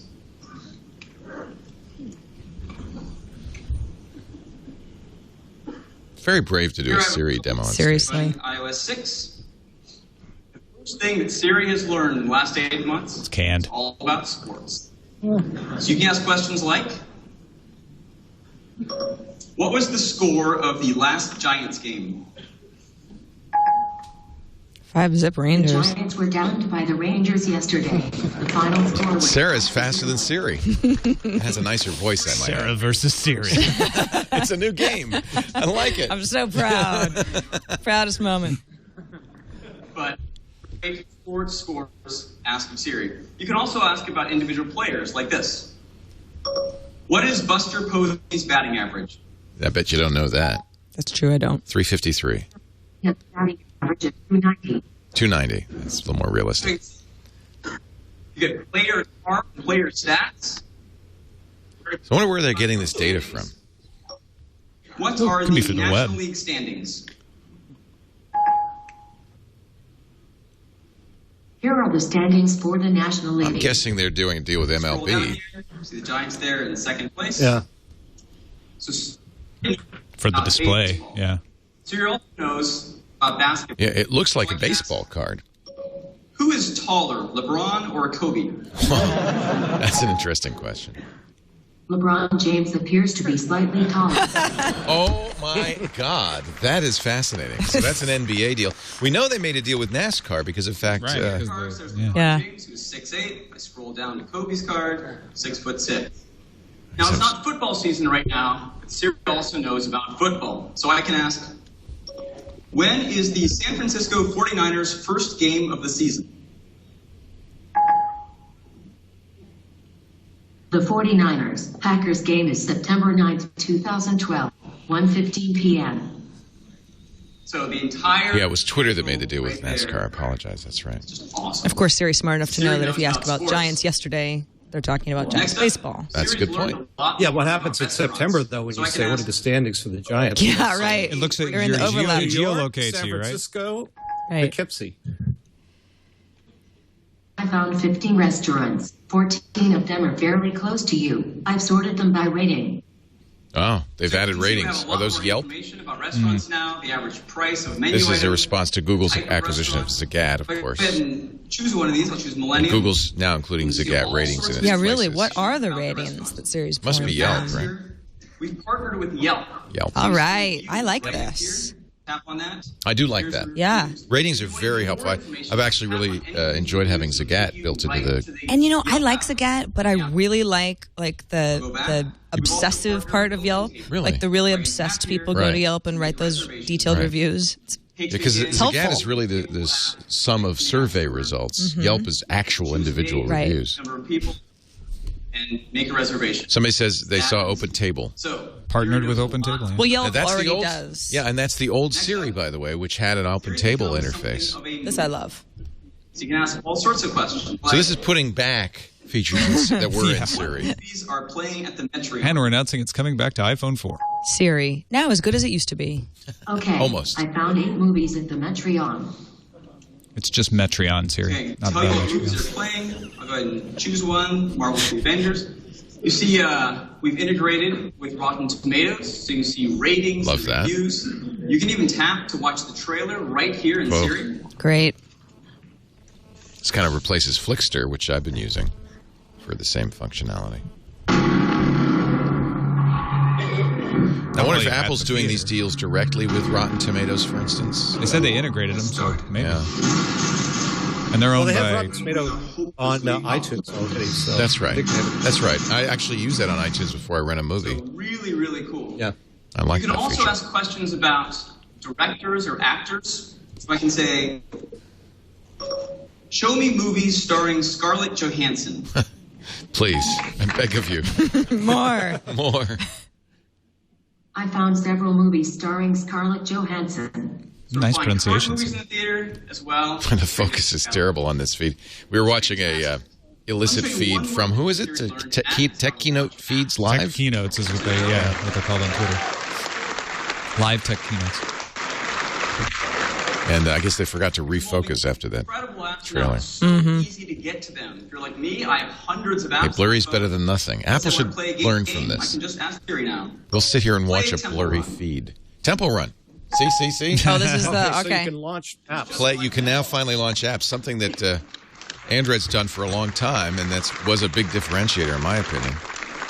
So you can now say play Temple Run. That's That's great. Things that Siri has learned in iOS 6. Before, That's great. So much. But now, Thank you. That's actually all I really ever want Siri to do is launch my So you apps. can ask for football scores or basketball, both pro and college. Ask about baseball. all of these guys focus on scores. Is that a really huge... We do a lot of I mean, I don't think for Score checking most is of the people is who a have thing. iPhones. Even the It Ford is. Sync, it was a big deal that they have score checking. What's the score of the game? Yeah. dinner reservations. You can now tweet It's from OMT Live. One more you could tweet from Siri. Thank you, Eric. Nice. Although, better really check that pronunciation before you send that tweet. Yeah. on the steering wheel while you use your phone. This is totally stealing the Ford Sync. Better with the car. And so we're working with a number of car manufacturers to enable you to use a button right. That's a sob, isn't it? What is the... Can't I doubt it would be a sob. Siri can talk back. Really doubt it would be a sob. We don't light up the screen. But you would pick the sob so that people wouldn't think you had to deal with sob. Your eyes in the road and use Siri. That's totally Ford's line. And your hands on the wheel. Yeah. Isn't that right, Apple? To delivering eyes-free BMW, GM, Mercedes, Jaguar, Land Rover, Audi, Toyota, Honda, Chrysler, no Ford. No Ford. They got all the GM cars up there. How interesting. We are also taking Siri much more international. When we launched Siri, we launched it in English, in the United States, Britain, Australia, and we had French and German. Recently, we added Japanese. And now, in iOS 6, we're adding English and French tuned for Canada. Yay, Canada. You finally get Siri. Canada. Go Canada. We are adding Spanish tuned for Spain, Mexico, and the United States. We are adding Italian. For Quite a few Switzerland, languages. We're adding Italian, French, and German. Wow. We're adding Korean. Breen gets a lot of applause. 60 countries represented here. We're adding Mandarin tuned for Taiwan. Wow. Cantonese tuned for Hong Kong. And both Mandarin and Cantonese tuned for mainland China. Wow. That's big market. Yeah. That means Siri really isn't going to work for a while. Unless they've got their own servers. Maybe they don't have their own servers in each Part country. of making Siri more international, Yeah. we're now taking local search, which was US only in iOS 5, around the world.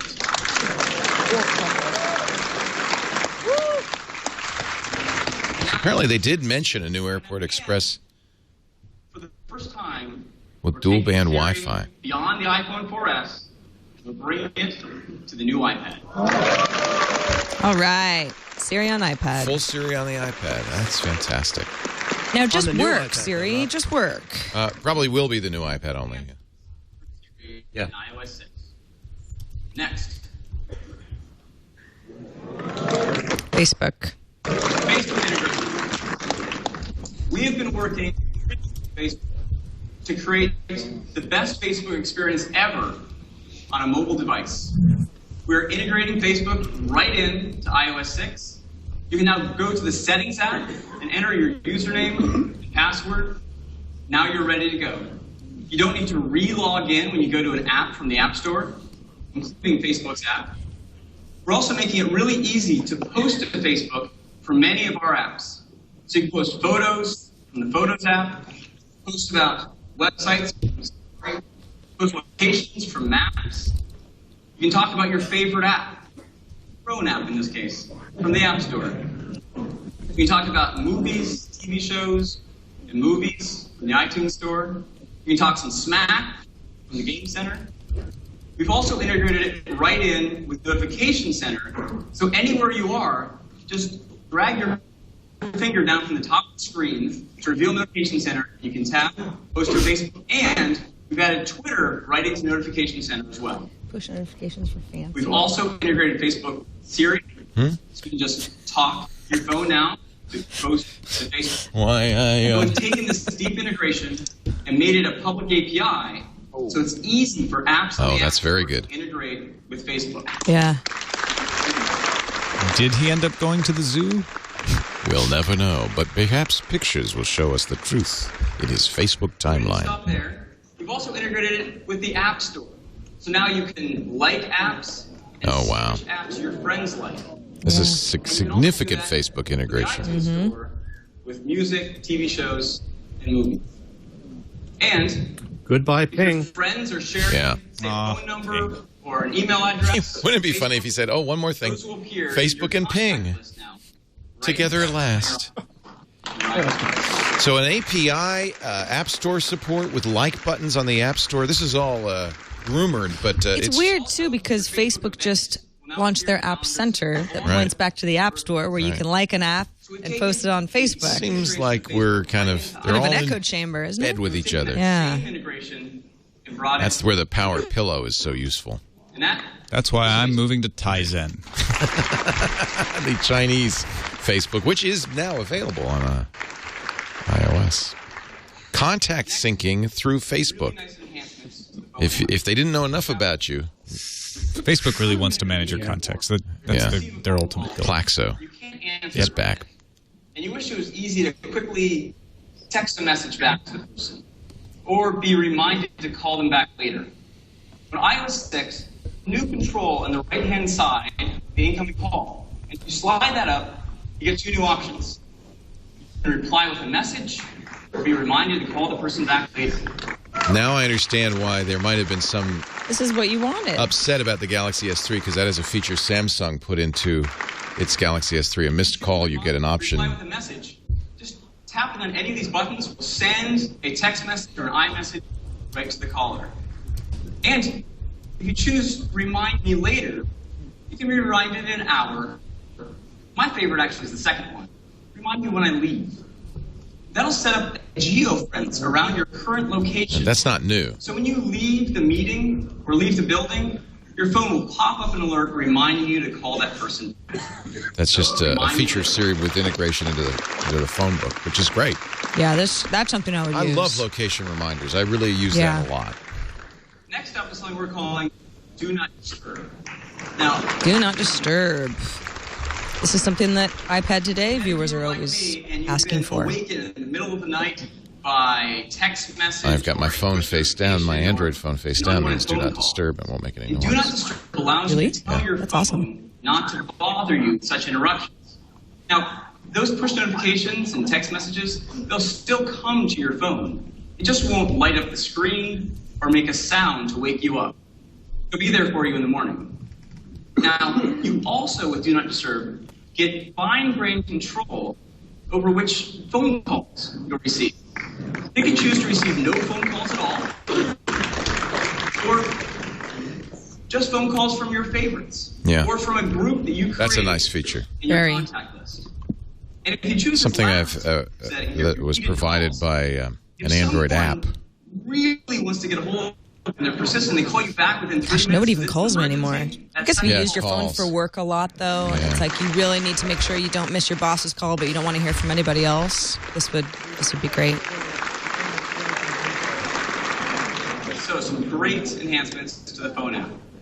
Next, Google Plus integration. Oh, sorry. FaceTime is the best way. Yeah, we haven't even talked about Maps yet. No, that's going to be their big Maps. final. Maps is going to be the big ooh and ah. Yeah, I think you're right. So what happens if you're somewhere where there isn't Wi-Fi? Yeah, what happens then? On iOS 6, Tell us. enabling FaceTime over. FaceTime over cellular is huge. This was a feature missing. Yep. Over cellular, not 3G. Interesting phrasing. You're absolutely right. You can now have FaceTime call. It'll use minutes. We're unifying That's how they get the carriers to go with it. Maybe. your Apple ID. So if someone, you already know what's that? Or it's because there's LTE on in your phone iPad. number with a FaceTime call, you can answer that call iPad or even your Mac.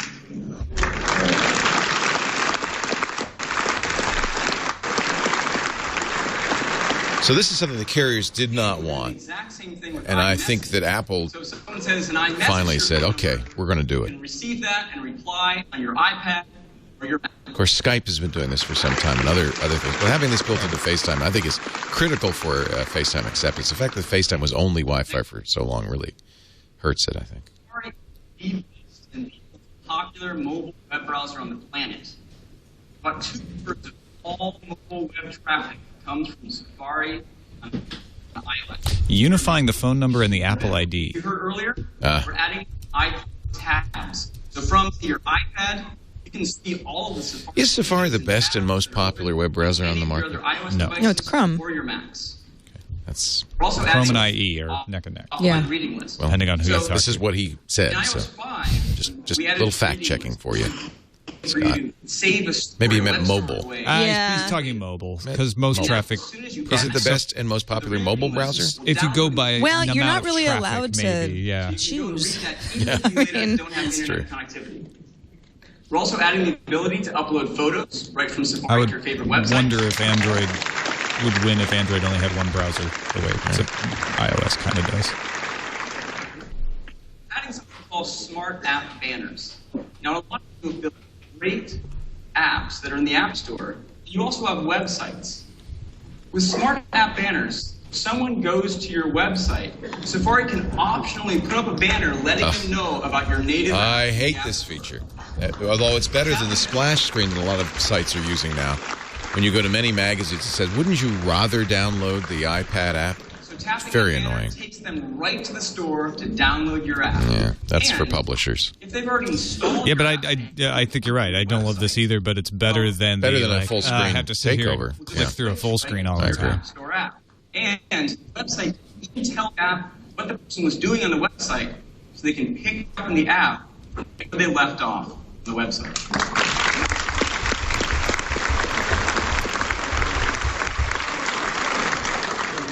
We're also adding full screen supports in landscape on the iPhone to take full advantage. Marco Arment is not happy about the Read It Later integration into mobile. He, of course, does Instapaper, and he had a one-word response on Twitter. But I can't repeat it because it was Really nice. No, Read It Later is now on iOS. but it's called what's it called? Pocket now. Pocket, right. But That's not what they they're built talking this into about. Safari. The reading list. Yeah, is reading what they lists. call That's right, not Read It Later. And actually, Marco was quoting AT&T. You know, when that first was announced, he said He was fine with it. Yeah. But it wasn't on mobile yet. You'd like to share. Choose the friends would like to share with them. Not take your He was actually referring to AT&T saying that. 90 minutes. I mean, I think Oh, darn. I think integrating the phone number with your Apple ID solves my issue with messages. I think you're right. It might solve mine, too. I think you're right. And that was the that's issue, is the Apple ID issue is really the Exactly. problem. They're talking about it for FaceTime, but I think it fixes messaging. Yeah. It works. Yeah. If that's the case, I'm a happy camper. And both Facebook and Apple will be glad to have your phone number tied to your Apple ID. I suppose they I will. want to give Facebook my phone number. television using Apple TV. And that is share your photo streams. So I think, yeah, that's probably a good move. Next are some great enhancements to mail, starting with VIPs. VIP allows you to mark someone whose messages you really want to be notified We talked about this last week on iPad once you today. This is VIP, their version of priority send you an email. inbox. you'll get a notification right in the lock screen of that email the same way you would for a text message. It's also really easy to find messages from your VIPs when you're looking at the message list. They have a star next to them. And we've added a VIP mailbox which gathers together all of those A lot of people were saying iOS 6 would be an incremental upgrade because iOS 5 was such a huge upgrade, but I have to say this is pretty feature-rich. It's a very competitive market right now. We heard Andy Rubin yesterday say that Android was activating 900,000 new users a day. Right. Yes. He also denied leaving Google. Right. And you can now open password-protected Office docs right on iOS device. Password-protected Office docs can be open on iOS. We added a fun new animation to pull and refresh your messages. And they love that. We can't see it. Why do they love it so much? Because it's a cool new animation. I don't know. Okay. Great features for mail. Next up, a new app we're calling Passbook. Now, Passbook is... Passbook. Okay. This was the rumor that they would have a unified password in one place. wallet. There are a lot of... This is like LastPass. Yeah, they can outdo LastPass in 1Password because they'll integrate it. Passes and tickets into the apps. Aha. There are some airline apps, like this one from United, where you get your boarding pass right in the app. So it's not password. There's some store card apps. There was a rumor that they'd put everything in your wallet into this. Right in the app, and you can use it Yeah, to Passbook. pay for your coffee. So it's not just passwords, it's And everything. There are some movie ticket apps like this one, where your movie ticket goes right into the app. Now, this is great. The problem is, when you get to the movie theater or the airport, you have to fumble around to find the app and then find the ticket or the pass within the app. So Passbook takes all of these QR passes codes. and combines them together in one place. This is pretty cool. Integrates it right into the OS. And they are beautiful. There's a movie ticket, and creating templates to make it really easy for all developers to build these great passes and tickets. Gosh, it looks like So card it's not case. passwords. It is So tickets. This is what the rumor was, that there would be a store kind of a cards. wallet. Yeah. But I don't see credit cards in here. No, I think it's store cards like loyalty cards, but Right. not credit cards. But that would be an easy next step, and of course that's a market that, Well, they already have your credit that card. Apple would like Yeah. to go into, I'm sure. Let me go ahead and give you a quick demo of Passbook. You're watching live coverage of the WWDC Keynote going on right now at Moscone West, I've got some tickets. There's a Fandango ticket for a movie. brought to you by Slingbox, which brings A ticket for a your Giants home game. television setup to your Store iPad, your cards. Here's a iPhone, card for Starbucks. your HC has the balance desktop, your there. laptop, anywhere you go. To scan and pay for your coffee. Find out more at balance automatically gets updated. slingbox.com/twit. Here's a store card for the Apple Store. We have boarding passes. Apple's dipping a toe in what would clearly be a huge market, which is to basically be a wallet. Again, we have two. We group them together. And here's an easy way to start in a kind of low-risk environment. Movie tickets, Starbucks cards. Gift cards, loyalty cards, yeah. Now, when you're done with a card, just flip it over. There's a trash can at the top left. We had a little bit of fun with this deleting your cards. It apparently incinerates. Kind of hard to tell, but The interesting thing would be if it's location aware. So you walk up to a theater and you've got a ticket there, and it automatically says, "Oh, you're at the theater." And I go to my So favorite Starbucks. let's use that ticket. Or you're in Starbucks. Here's your ticket. yeah, and that's what Square does. Square card case or whatever they call it now. Geofencing, Call Square Pay. Pay with Square. Or Pay with Square. Yeah, it's all just Square, All really. these cards are actually live. So if my It's a gate shredding changes, got an animation update rather for than my United Fire. Airlines gate change. Ah, that's cool. Slide across here. There's my boarding pass update. And now we know something very exciting about the Netherlands. CD. This must be a Netherlands feed.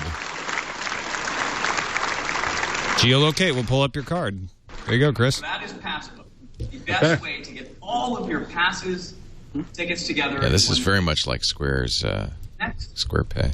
is guided access. What did he say? We set out to make the most accessible devices of anyone for all guided access. So this is their assistive stuff. Accessibility. The accessibility community has been adopting iOS devices.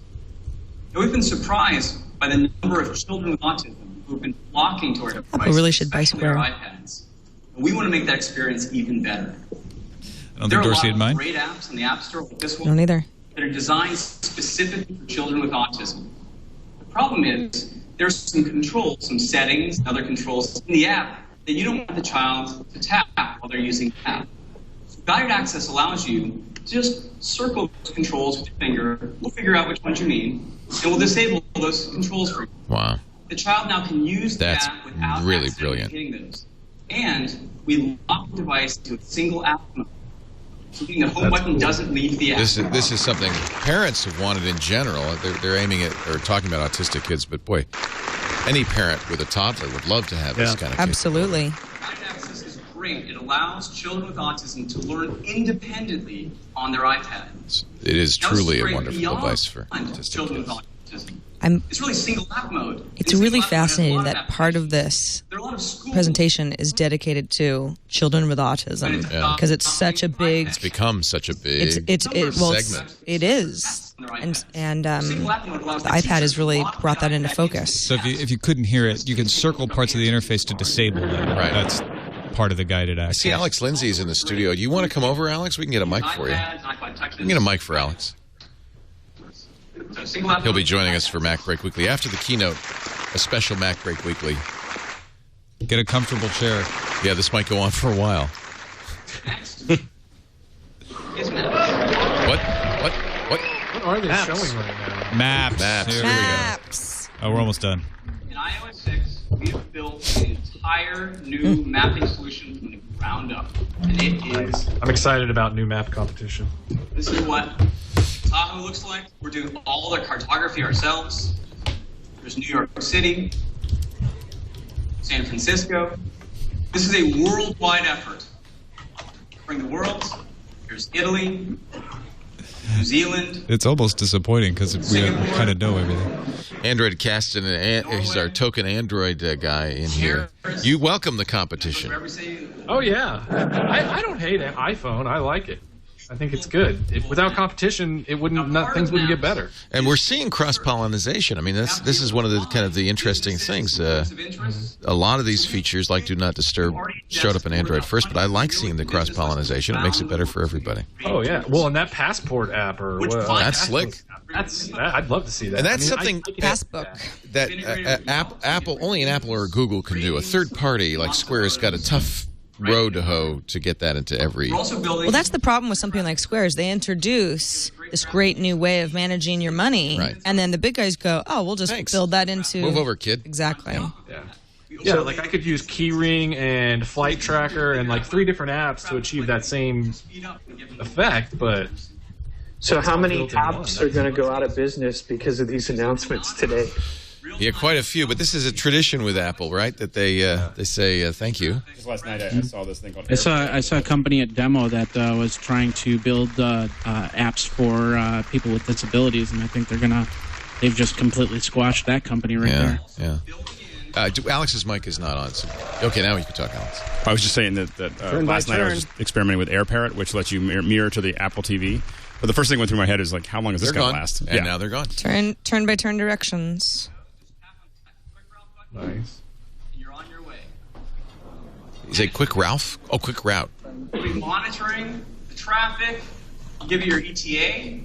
If they don't have traffic avoidance, it doesn't matter. Well, they have anonymous real-time crowdsourced traffic information, so however good that ends up being. Yeah, and they have incident codes as well. Ooh, so that's going to hurt Waze. The traffic. Yeah. Yeah, this is Waze in effect. Yeah. Except for the, I'm sure they won't have speed traps and red light cameras. So no, probably not. I like that Waze gamifies it a little bit. Yeah, I do too. It's fun. Although I rarely rememed to use Waze. Because if you've got 400 iPhones, Siri 400 million integration iPhones out there. And you're on your way. Yeah, this is. That looks pretty nice. Like, where can I get gas? And it'll. Yeah, so if there's an incident, it will reroute your route. Yeah. And of course, kids can ask the age-old question. Will we be there? When we get there, Are we Daddy? there yet? Are we there yet? There yet? Yeah, you made a joke. Now, a really fun feature that we're adding to our maps is something we call Flyover. This is the 3D feature. We have been flying major metropolitan areas. Flyover. So now Google and Apple have their own Air Force. Stop calling my state Flyover. Building up a 3D photographic model of these places. This is why Google had their map event last week. What it looks like on the This. iPhone. Yeah. Great on the iPad. Let me just go ahead. It's like, really, we're going to be okay. So turn by turn on the iPad, do you think this Maps app goes on iPhone and iPad? iOS? Yeah. That's Yeah. interesting. Yeah. Well, the maps are using Google Maps on an iPad when you're driving is much easier, vector-based, right? so Because you can glance over it and actually see what's going on. Oh, I know iPad is a great navigation app. So these are quite gorgeous. These 3D flyovers are there. When you zoom in far enough, you'll see We buildings think. start to appear. Well, we can't tell from this, but I'm looking at Yeah, the yeah, images that actual pictures are being uploaded, and Gadget has some pretty good images. Get reviews and ratings from Yelp. That San Francisco really looks like San Francisco. We also do 3D. Because it is. So I can zoom in and see just what moment looks like. Don't act shocked, audience. Zoom out a little bit here. Of course, the live feed, the color's all blown out, but Yeah. it looks great on these stills that we're looking at in the Pretty live impressive. blogs. Yeah. Beautiful. I'll go back. The maps are vector-based, like Google Maps, so quickly rotate and zoom with gestures. As you zoom in, 3D pops up. What I really want to show you is Flyover. Go ahead and choose the Trans-American Pyramid. This is like Google Earth. And so it's orienting itself and zooming into the Trans-American Pyramid and then tagging it and then rotating around it. Big And applause. drinking water really does. Not handy. Now, of course, that's going to work only in urban areas, in selected urban areas. Now, this is not a movie. This is being rendered in real time, so I can go ahead and rotate this myself. I can change the camera angle, fly through it myself. Just beautiful. Aaron, this is pretty similar to what Google announced on Wednesday, is it not? How about... Yeah, it looks the same. Looks the same, exactly. Yeah. I mean, in the 3D without the actual like satellite Again, I can view, rotate this. it looks Let's identical. Turn it so I can look back at the city. Behind the Opera House. I'll zoom out Maybe a the little green bit. is a little bit different Camera color. angle. Right. So we're in Sydney now, flying over the Opera House. And that is Flyover. And they really had to do at least as good as what Google was doing to get, I think it's interesting that both companies are flying planes over cities to get this mapping data. The last thing I'd like to show you Well, they're not going to share it I'm with wondering each if other. they just shared it. Yeah, like one company actually did it and just paid the other one. I'll go and get in a car and drive around. So Apple still doesn't have Street View, of course. There's a little bit bigger barrier to entry to driving Street View vehicles. Turns out, I have found Street View to be very important too. Yeah, we've talked to about make this. sure that a store is actually there. Let's go ahead and start. Street View is always off by Starting like 30 route to feet. Coit Tower. Like In it's never 750 spot on for me. feet. Turn right onto It's always been on Greenwich for me. Street. Turn right onto Greenwich Street. Then turn left onto Grant Avenue. They're using the Siri voice for the turn by Yeah, I turn. can watch this adaptive cinematic. Yeah, Siri's camera integrated into the maps, so that makes sense. In 400 feet, turn left onto Grant Avenue. When two turns are close together, we put both signs up for you. That's a nice feature. They can do a lot better on turn In by turn. 300 feet, turn right onto Lombard Street. See where the I footprint frequently of all get these into buildings- near-death experiences trying to follow turn by In a turn. quarter mile, arrive at your destination. I don't use it that often. I have to admit, I really like to use the Google Map and just look at what I'm actually like. Probably understand safer. where I'm actually going. Know where you're going. Yeah.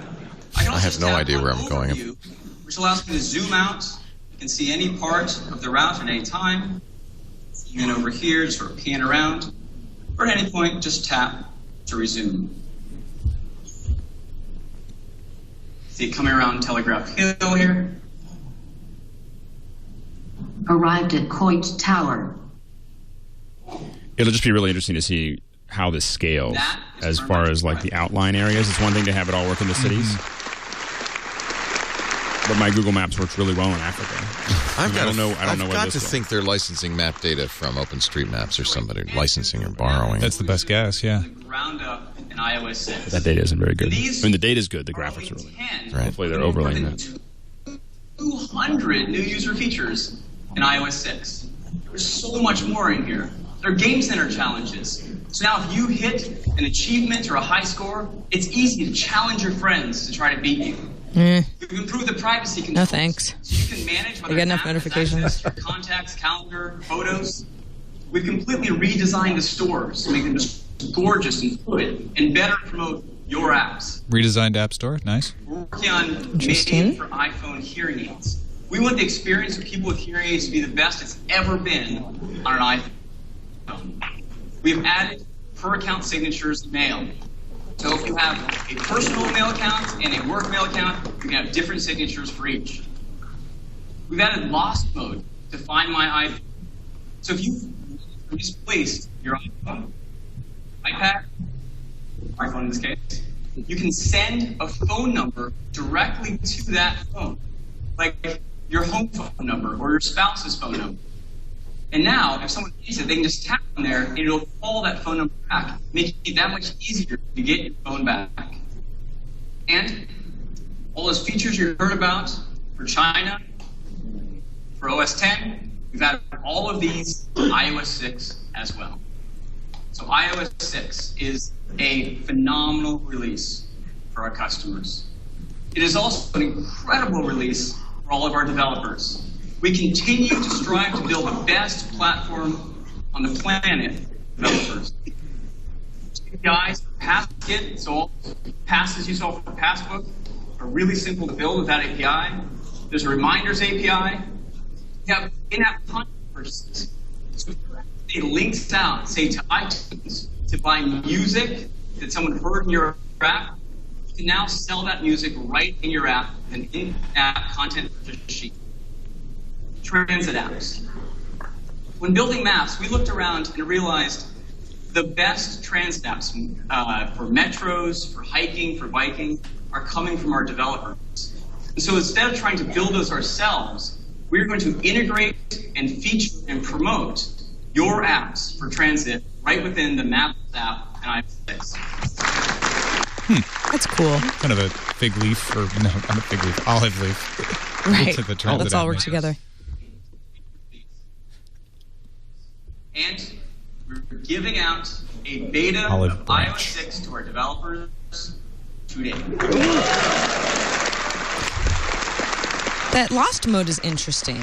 So you leave your phone somewhere, you don't know where it is, you can call it, and someone can... You could send a number to that person saying, can you return my phone? Here's my phone number. And you the should be able to person send a will message. call you. You could send a message. You could always send a before, message. but you Yeah. couldn't make it a clickable number. Right. That's the big thing. Is now it'll pop up. You can just Yeah. Kind of a bing, just minor hit it. difference, but Yeah.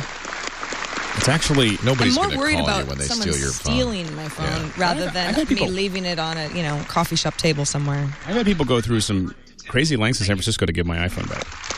That's I left one in a nice. taxi. It's nice to have an API into cameras. That's a. Coming to iPhone 3GS. Did he say and one later. more thing? No, he just said Tim Cook's back. Oh. What do you think? Close. That's his tagline now. What do you think? Now, what do you think? Sounds a lot like One More Thing. Yeah. Stunning Retina display, the world's highest resolution display.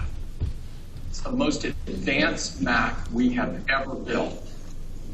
OS X Mountain Lion, the 9th major release of the world's best desktop operating system, with iCloud and the new notification center, messages, dictation, Facebook integration. This reminds me of It's that the best part of OS X the yet. pre-movie in the iOS theater 6. where they say, "You just watched." 200 new features to the world's most advanced mobile operating system with an entirely new Maps app that's incredible, Facebook integration, shared photo streams, Passbook, and much, much more. Only Apple could make such amazing hardware, software service.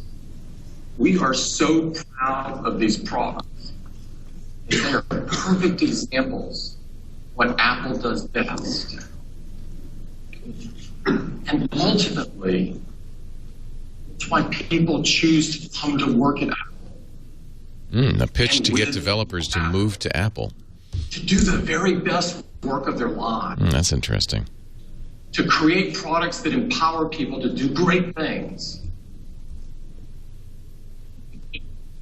in the lives of so many people around the world. The product combined with the apps that you create. This is the WWDC, you know, so he's talking all the... But I don't remember Steve ever doing this. I mean, it's really pushing the fact that Apple makes a huge difference in people's lives. We saw 2 videos showing they paid a lot of attention to assistive technologies, to autistic kids, and now he's saying we make the world a better place. I mean, that was always Steve's point of view, but I don't remember it being so clearly stated in you his have a keynotes fantastic week.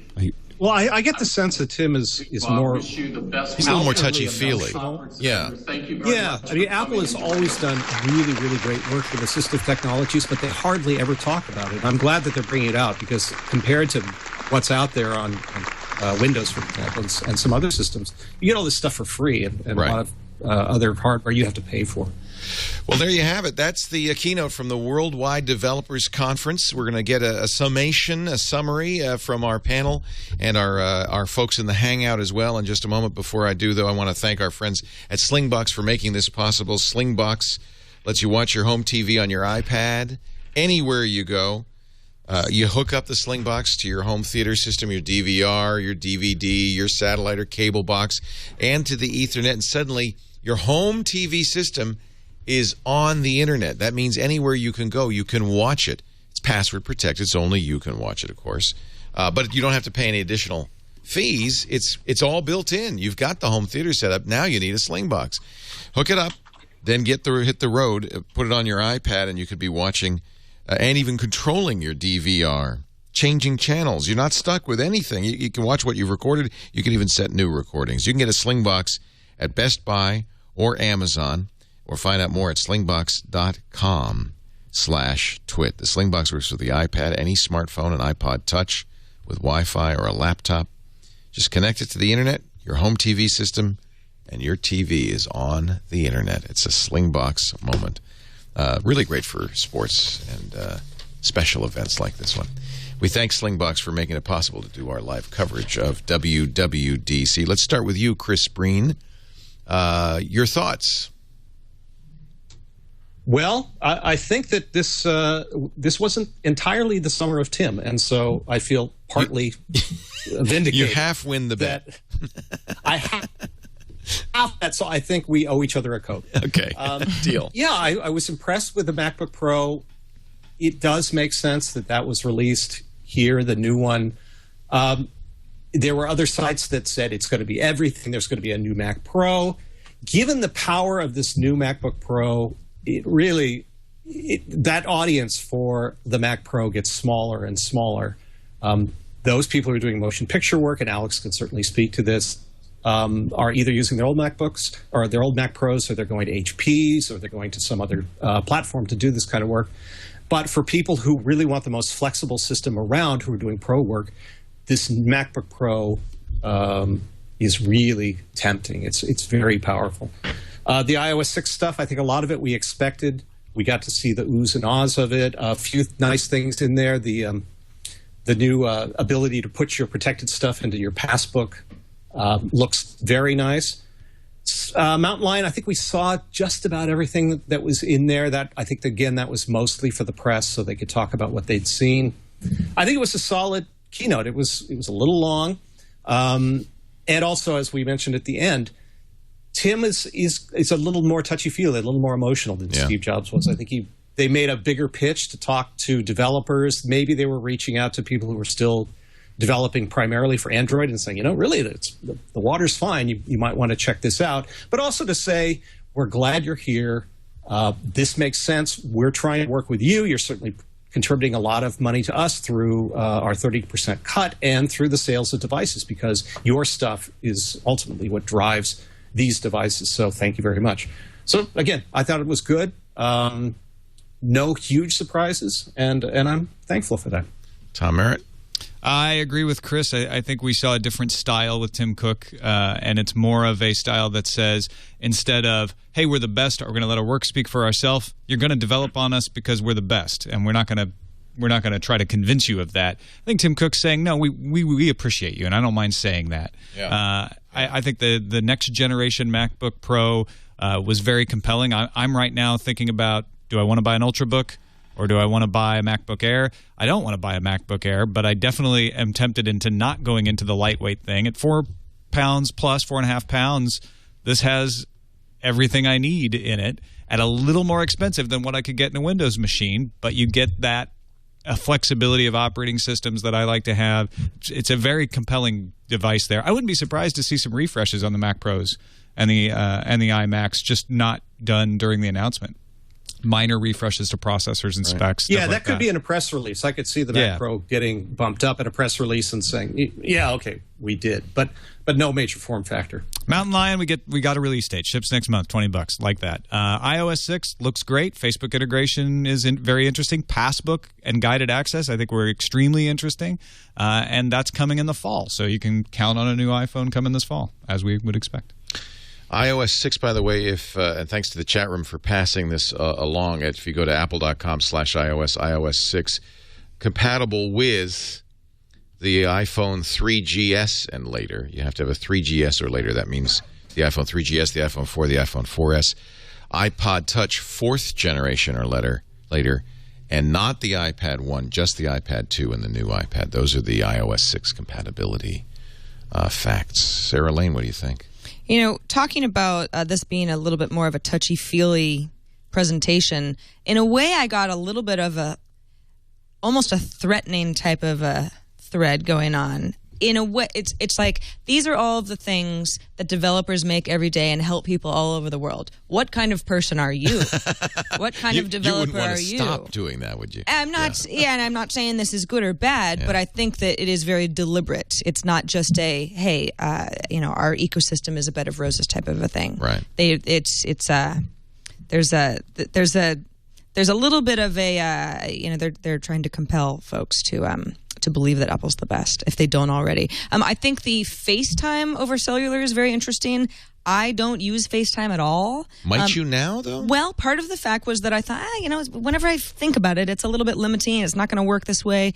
So, yeah, I'm interested in that. I'm interested to see if a lot of other people end up using it as their video conferencing or video chat program of choice. Siri coming to the iPad is very exciting for me. Obviously, we do a show about iPads, so anything that Siri's available on is just going to make that a little bit more interesting. And there's some cool features to iOS 6, Power Nap, for example. The Passbook thing is great. I can't wait to start using that, especially with something like, my United account or movie tickets, which I'm using all the time.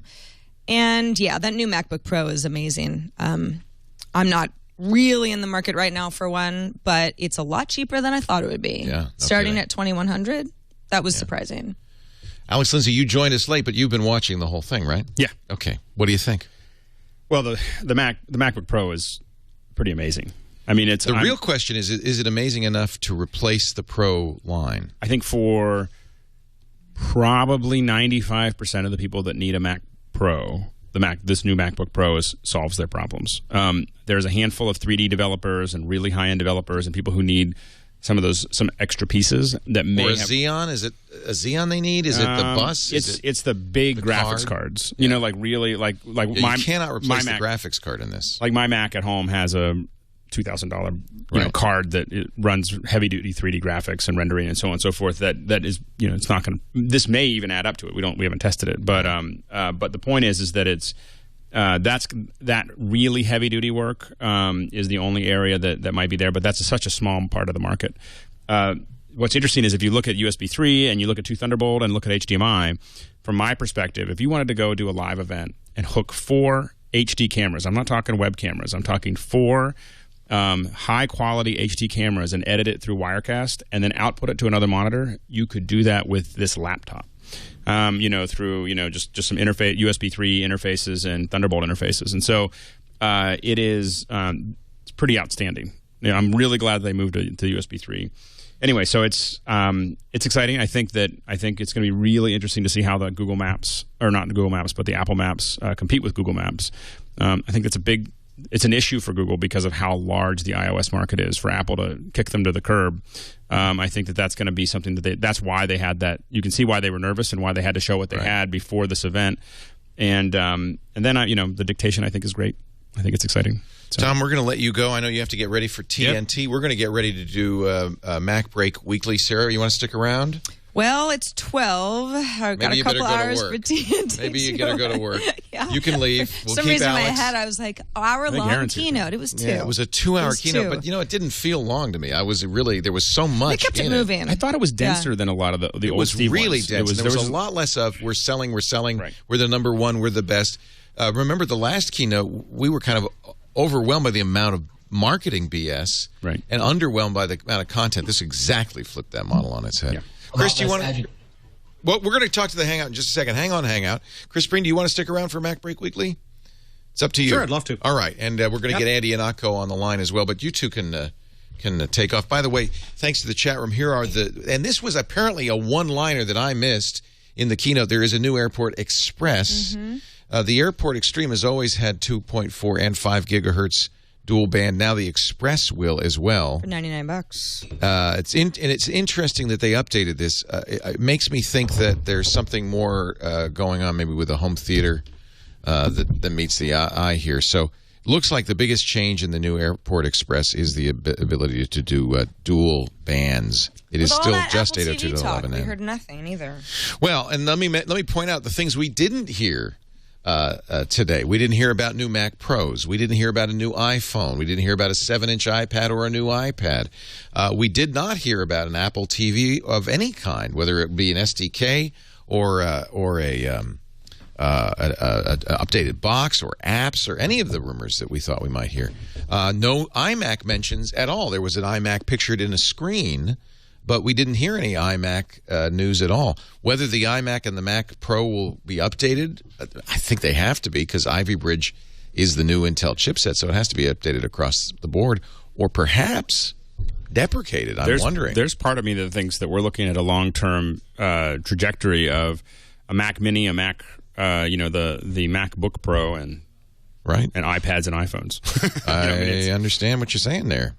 Here's the video of the new Mac Pro, if I can get it to play. Apple's site is pretty busy, although not as busy as it was when they announced the new iPad the last time we got together for this. But they do have a video about the features of the new Mac Pro, which is not currently playing, a 5-minute video. The store is running very slow. The store is not open, is it? It's running slow to say that we'll be back. Slow to say that it's not there, but I'll tell you what. I keep on refreshing with my credit card. This new MacBook Pro is stunning, and at $21.99 for the base model, which is 8 gigs of RAM, 256 gig SSD, this new double resolution, actually quadrupled resolution because it's doubled in both axes, Retina display. It's outstanding. The thinness of it, the fact that it has HDMI, 2 Thunderbolt ports, which I think is a nod to the pros. Well, the Thunderbolt ports and the USB 3. Do you want me to go on that side? Yeah, why don't you, we'll figure out where we're, why don't you go over here. We'll put Andy and Akko there. I'm not getting this video playing. Maybe at some point, Chad, you can get it playing. Wait a minute. When I go smaller, it plays a little bit. Here's their cell video. It's 2880 by 1800. It's pretty amazing.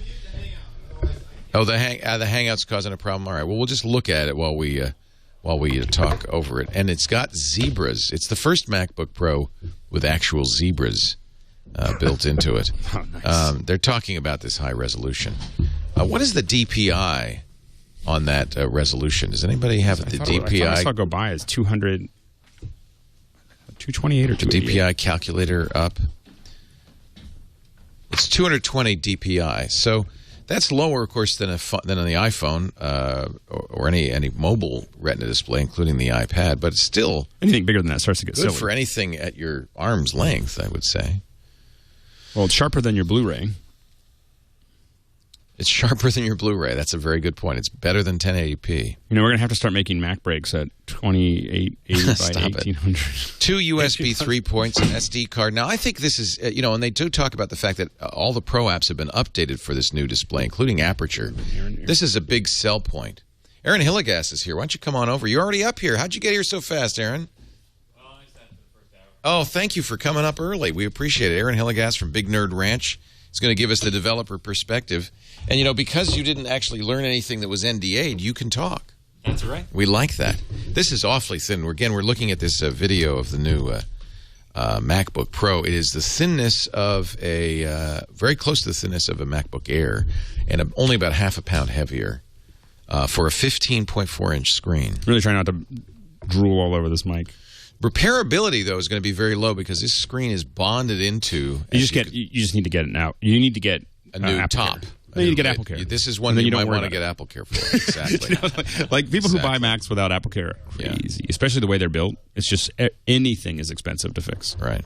Thank you. And they talked a little bit about a new fan system in here, and dual fans, asymmetric fans, because of course cooling is going to be big on these Ivy Bridge processors. And a lot more battery, giving it, they claim 7 hours battery life. They're pretty good about their battery. That means my battery, my performance will be at 4. Is it really that different from what they claim? Oh, it is. It's 7 hours. It's 7 hours if you're running, pages. Right. As we continue to set up for Mac Break Weekly, let's check in with, we're going to leave the video and check in with our Hangouts. We have some great people in the Hangouts, and I'll go from left to right, starting with you, Aaron Kasten. Let me pull up Aaron here. Our Android guy. Here, you can go to mine because I got him.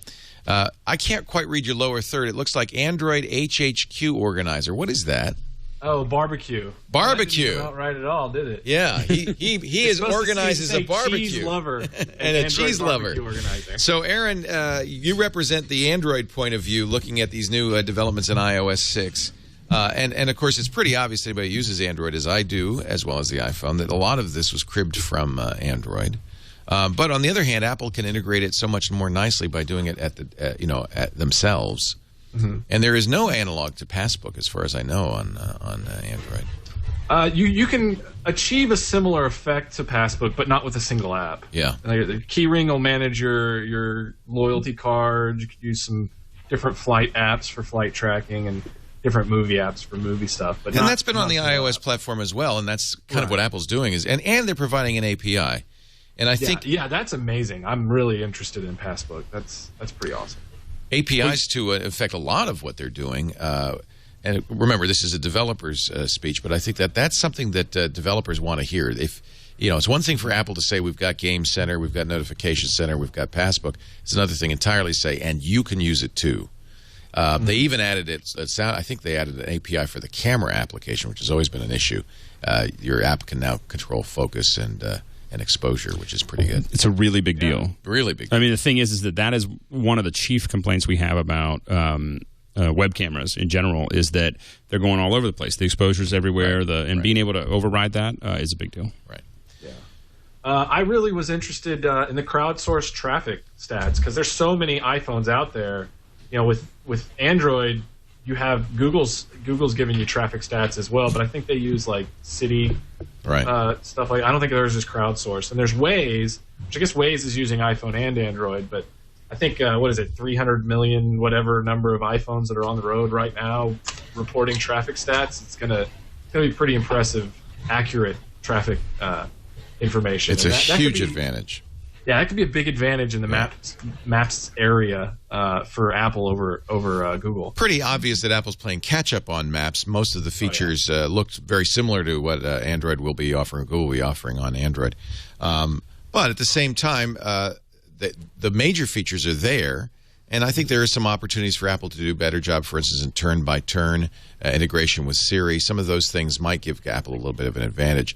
And I presume Google Maps will continue to be available on iOS. Apple's not going to ban that from iOS, which means there'll be some nice choice available on the Apple side. Did Apple mention offline maps at all? That's something Google has added to its maps. No, I didn't hear that at all. Yeah, I didn't say anything about that. And it'll be interesting to see how they start to push each other. So now Apple's basically caught up, I would say, as far as feature parity. Right. Or at least pretty close for version 1.0, yeah. Yeah. I mean, they're definitely further along than where Google Maps was at 1.0. Right. So it'll be really interesting to see kind of how they start to push each other. And one improves for a little while and the other one catches up. And, what new features, what kind of cool new things are Maps going to bring to us that they're going to think of. I'm looking forward to that. That's why I was excited about the competition earlier. Yeah. Thank you, Aaron. It's great to have you in the Hangout. one question for you, real quick. Sure. Before you move on, I'm sorry. So we were talking about FaceTime earlier. Why would FaceTime, now that it's over cellular, be more advantageous than, say, Google Hangouts, like what we're doing, since that's already available cross-platform over mobile data or Wi-Fi? Well, FaceTime is, of course, one-to-one, not a Hangout. It's more analog to Skype or Tango or one of the other one-to-one video calling features. And I think the integration on the desktop and on the phone means it's easier to use. For instance, in the contacts, you have a button to press to call, to text, or to FaceTime somebody. And the problem was you had to be on Wi-Fi, and they had to be on Wi-Fi in the past to do it, which made that button pretty useless. Now that it's tied to the cell phone number, I think it's actually very interesting. It's Apple's advantage because it's built into the operating system, and so that FaceTime button suddenly becomes a very powerful button to have. That's the difference. You're right. I prefer. Well, the complication is also a big factor. Say again? Because I FaceTime my daughter, and she's not going to configure a Google Hangout to do this. Yeah. Well, see, so if I'm on the road somewhere and I don't have Wi-Fi, I can just give her a call, and she picks it up on her iPod. And again, Hangouts are Hangouts, and they're not really point-to-point calling. I think the Skype would be the closest competitor for this. And Skype isn't integrated into the OS in the same way. FaceTime is going to be, you'll see FaceTime buttons anywhere you might want to communicate with somebody. I think that's a big difference. One thing I did notice with the last update to Google Plus, at least on Android, is it is actually directly integrated with contacts now. You can pull up and directly hang out with somebody from your contacts. And so then you could be starting a one-on-one. Now, you could invite others. Right. But if you didn't want to, you'd still have that one-on-one experience. And there are some advantages in Hangouts. You can play back YouTube video, things like that. Yeah. So I think it's another interesting area where we're going to see some almost direct competition. Love it. Between Google and Apple. Yeah. The more the better. Thank you, Aaron. Let's say hello to Hillel Fuld. Hillel, give us some updates. What do you think? Are you excited? For me, iOS 6 is by far the biggest announcement, and it's very interesting, actually, if you think about it. 3GS is going to be getting iOS 6, 3 years old. We got some Android phones that are 1 year old. Yep. We got a majority of Android phones, 93% of Android phones are not running ICS. That's super interesting in terms of fragmentation. Apple nailed it there. From the developer's point of view, you're developing for iOS 6, period. Right. And they're going to roll it out. It's going to 90% of iOS devices are going to have iOS 6 in a matter of days. Right. All I keep thinking about is how many startups Apple killed today. There's all these social startups that are making the App Store experience social, and so many different Facebook integrations, all kinds of different things that they just completely killed. Yeah. It's kind of sad. It's not the first time that's happened. In fact, it happens almost every time Apple announces new products. I actually wrote a blog post about a list of apps that Steve Jobs killed at WWDC 11. Get to work on the new list, Hillel. Thank you for joining us. I was glad to have you in the Hangout. I really appreciate it. Jeffrey Powers, also here from Geekazine. I'm going to check it out, guys. All right, take care, Hillel. Bye-bye. So what do you think, Jeffrey? Oh, my big thing was the MacBook Pro. Just like what Alex Lindsay said, was you have these powerhouses that can now do video hookup up to 4 cameras. There's apparently 2 versions of the model. Interestingly enough, they're only 15-inch. There's no 17-inch. But we have the 15-inch 2.3 for $21.99, the 2.6 for $27.99, boosting up to 3.6 gigahertz with a 6 megabyte L3 cache. Flash drive of up to 512 gigabytes. It's definitely going to be a great workhorse, and not to mention the upgrade of the graphics as well.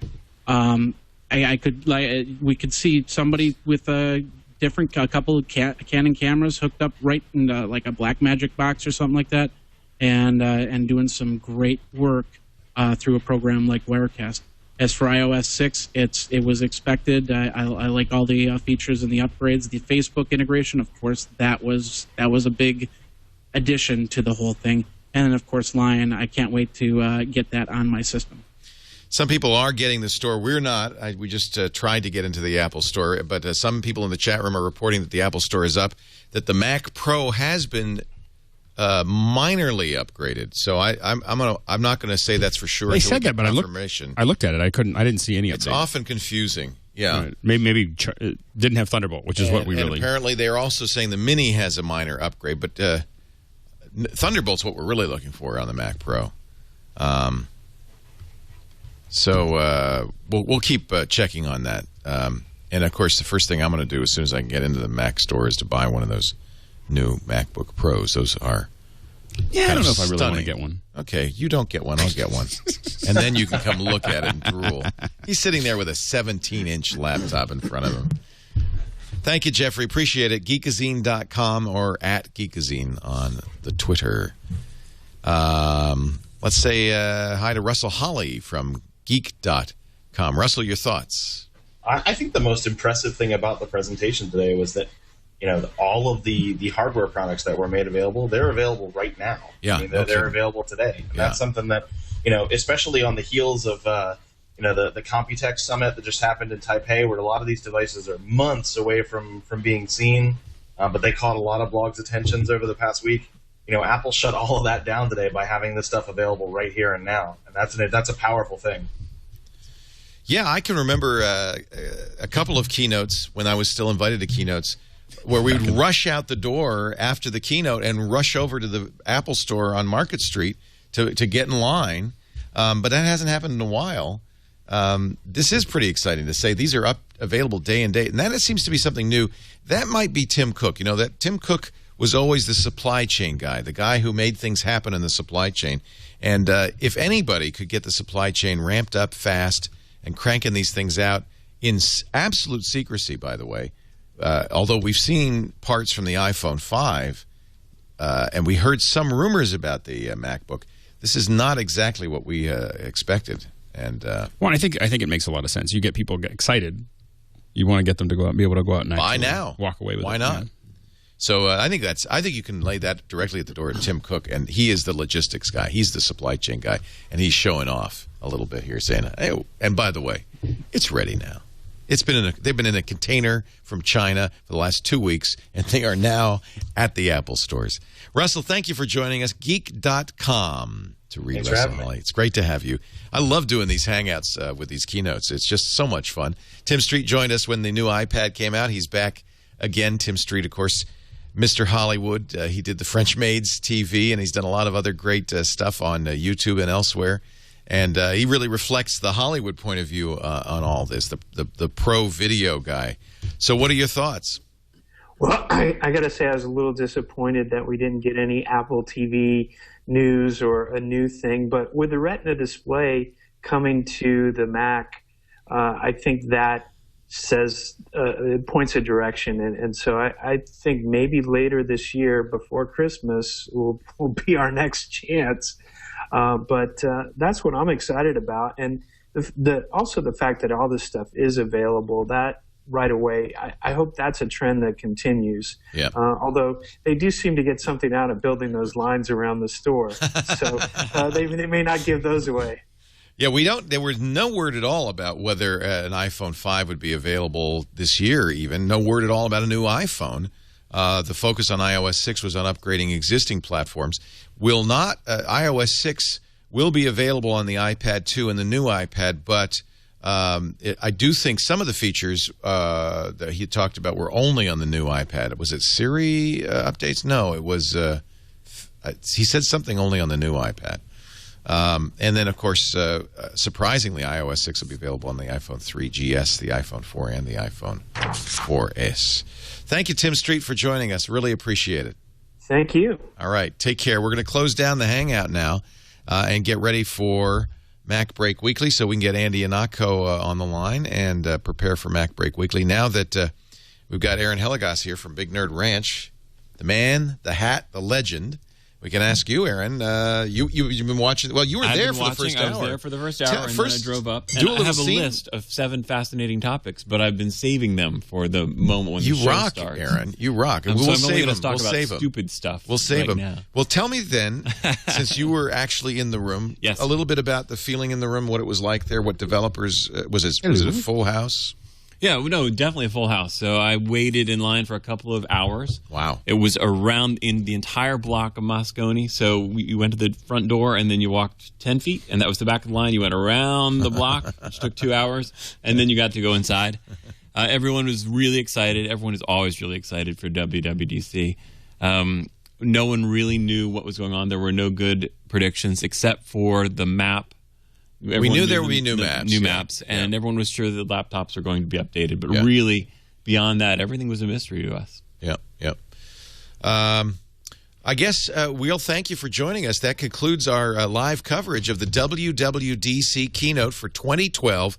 A really big shoe, maybe not the Summer of Tim, but pretty darn close to it, with brand new MacBook Pros available, 13 new MacBook Airs available, all using Ivy Bridge in 11, 13, and 15-inch. And, of course, a bit of a surprise, Retina display, but only available on one new model of the MacBook Pro, an amazing $2,200 new MacBook Pro featuring a double resolution, horizontally, double resolution vertically, Retina display, 8 gigabytes of RAM, a 256 gigabyte SSD, and, USB 3 ports, HDMI ports, a really spectacular machine that in many ways will satisfy, I think, a lot of pros. We don't know yet what other updates there'll be. I keep hearing that people are saying, no, there's a new look in the Mac Pro line. We'll see. We'll just have to keep refreshing, and I'm sure we'll talk about that later on Mac Break Weekly. Of course, big updates on iOS 6.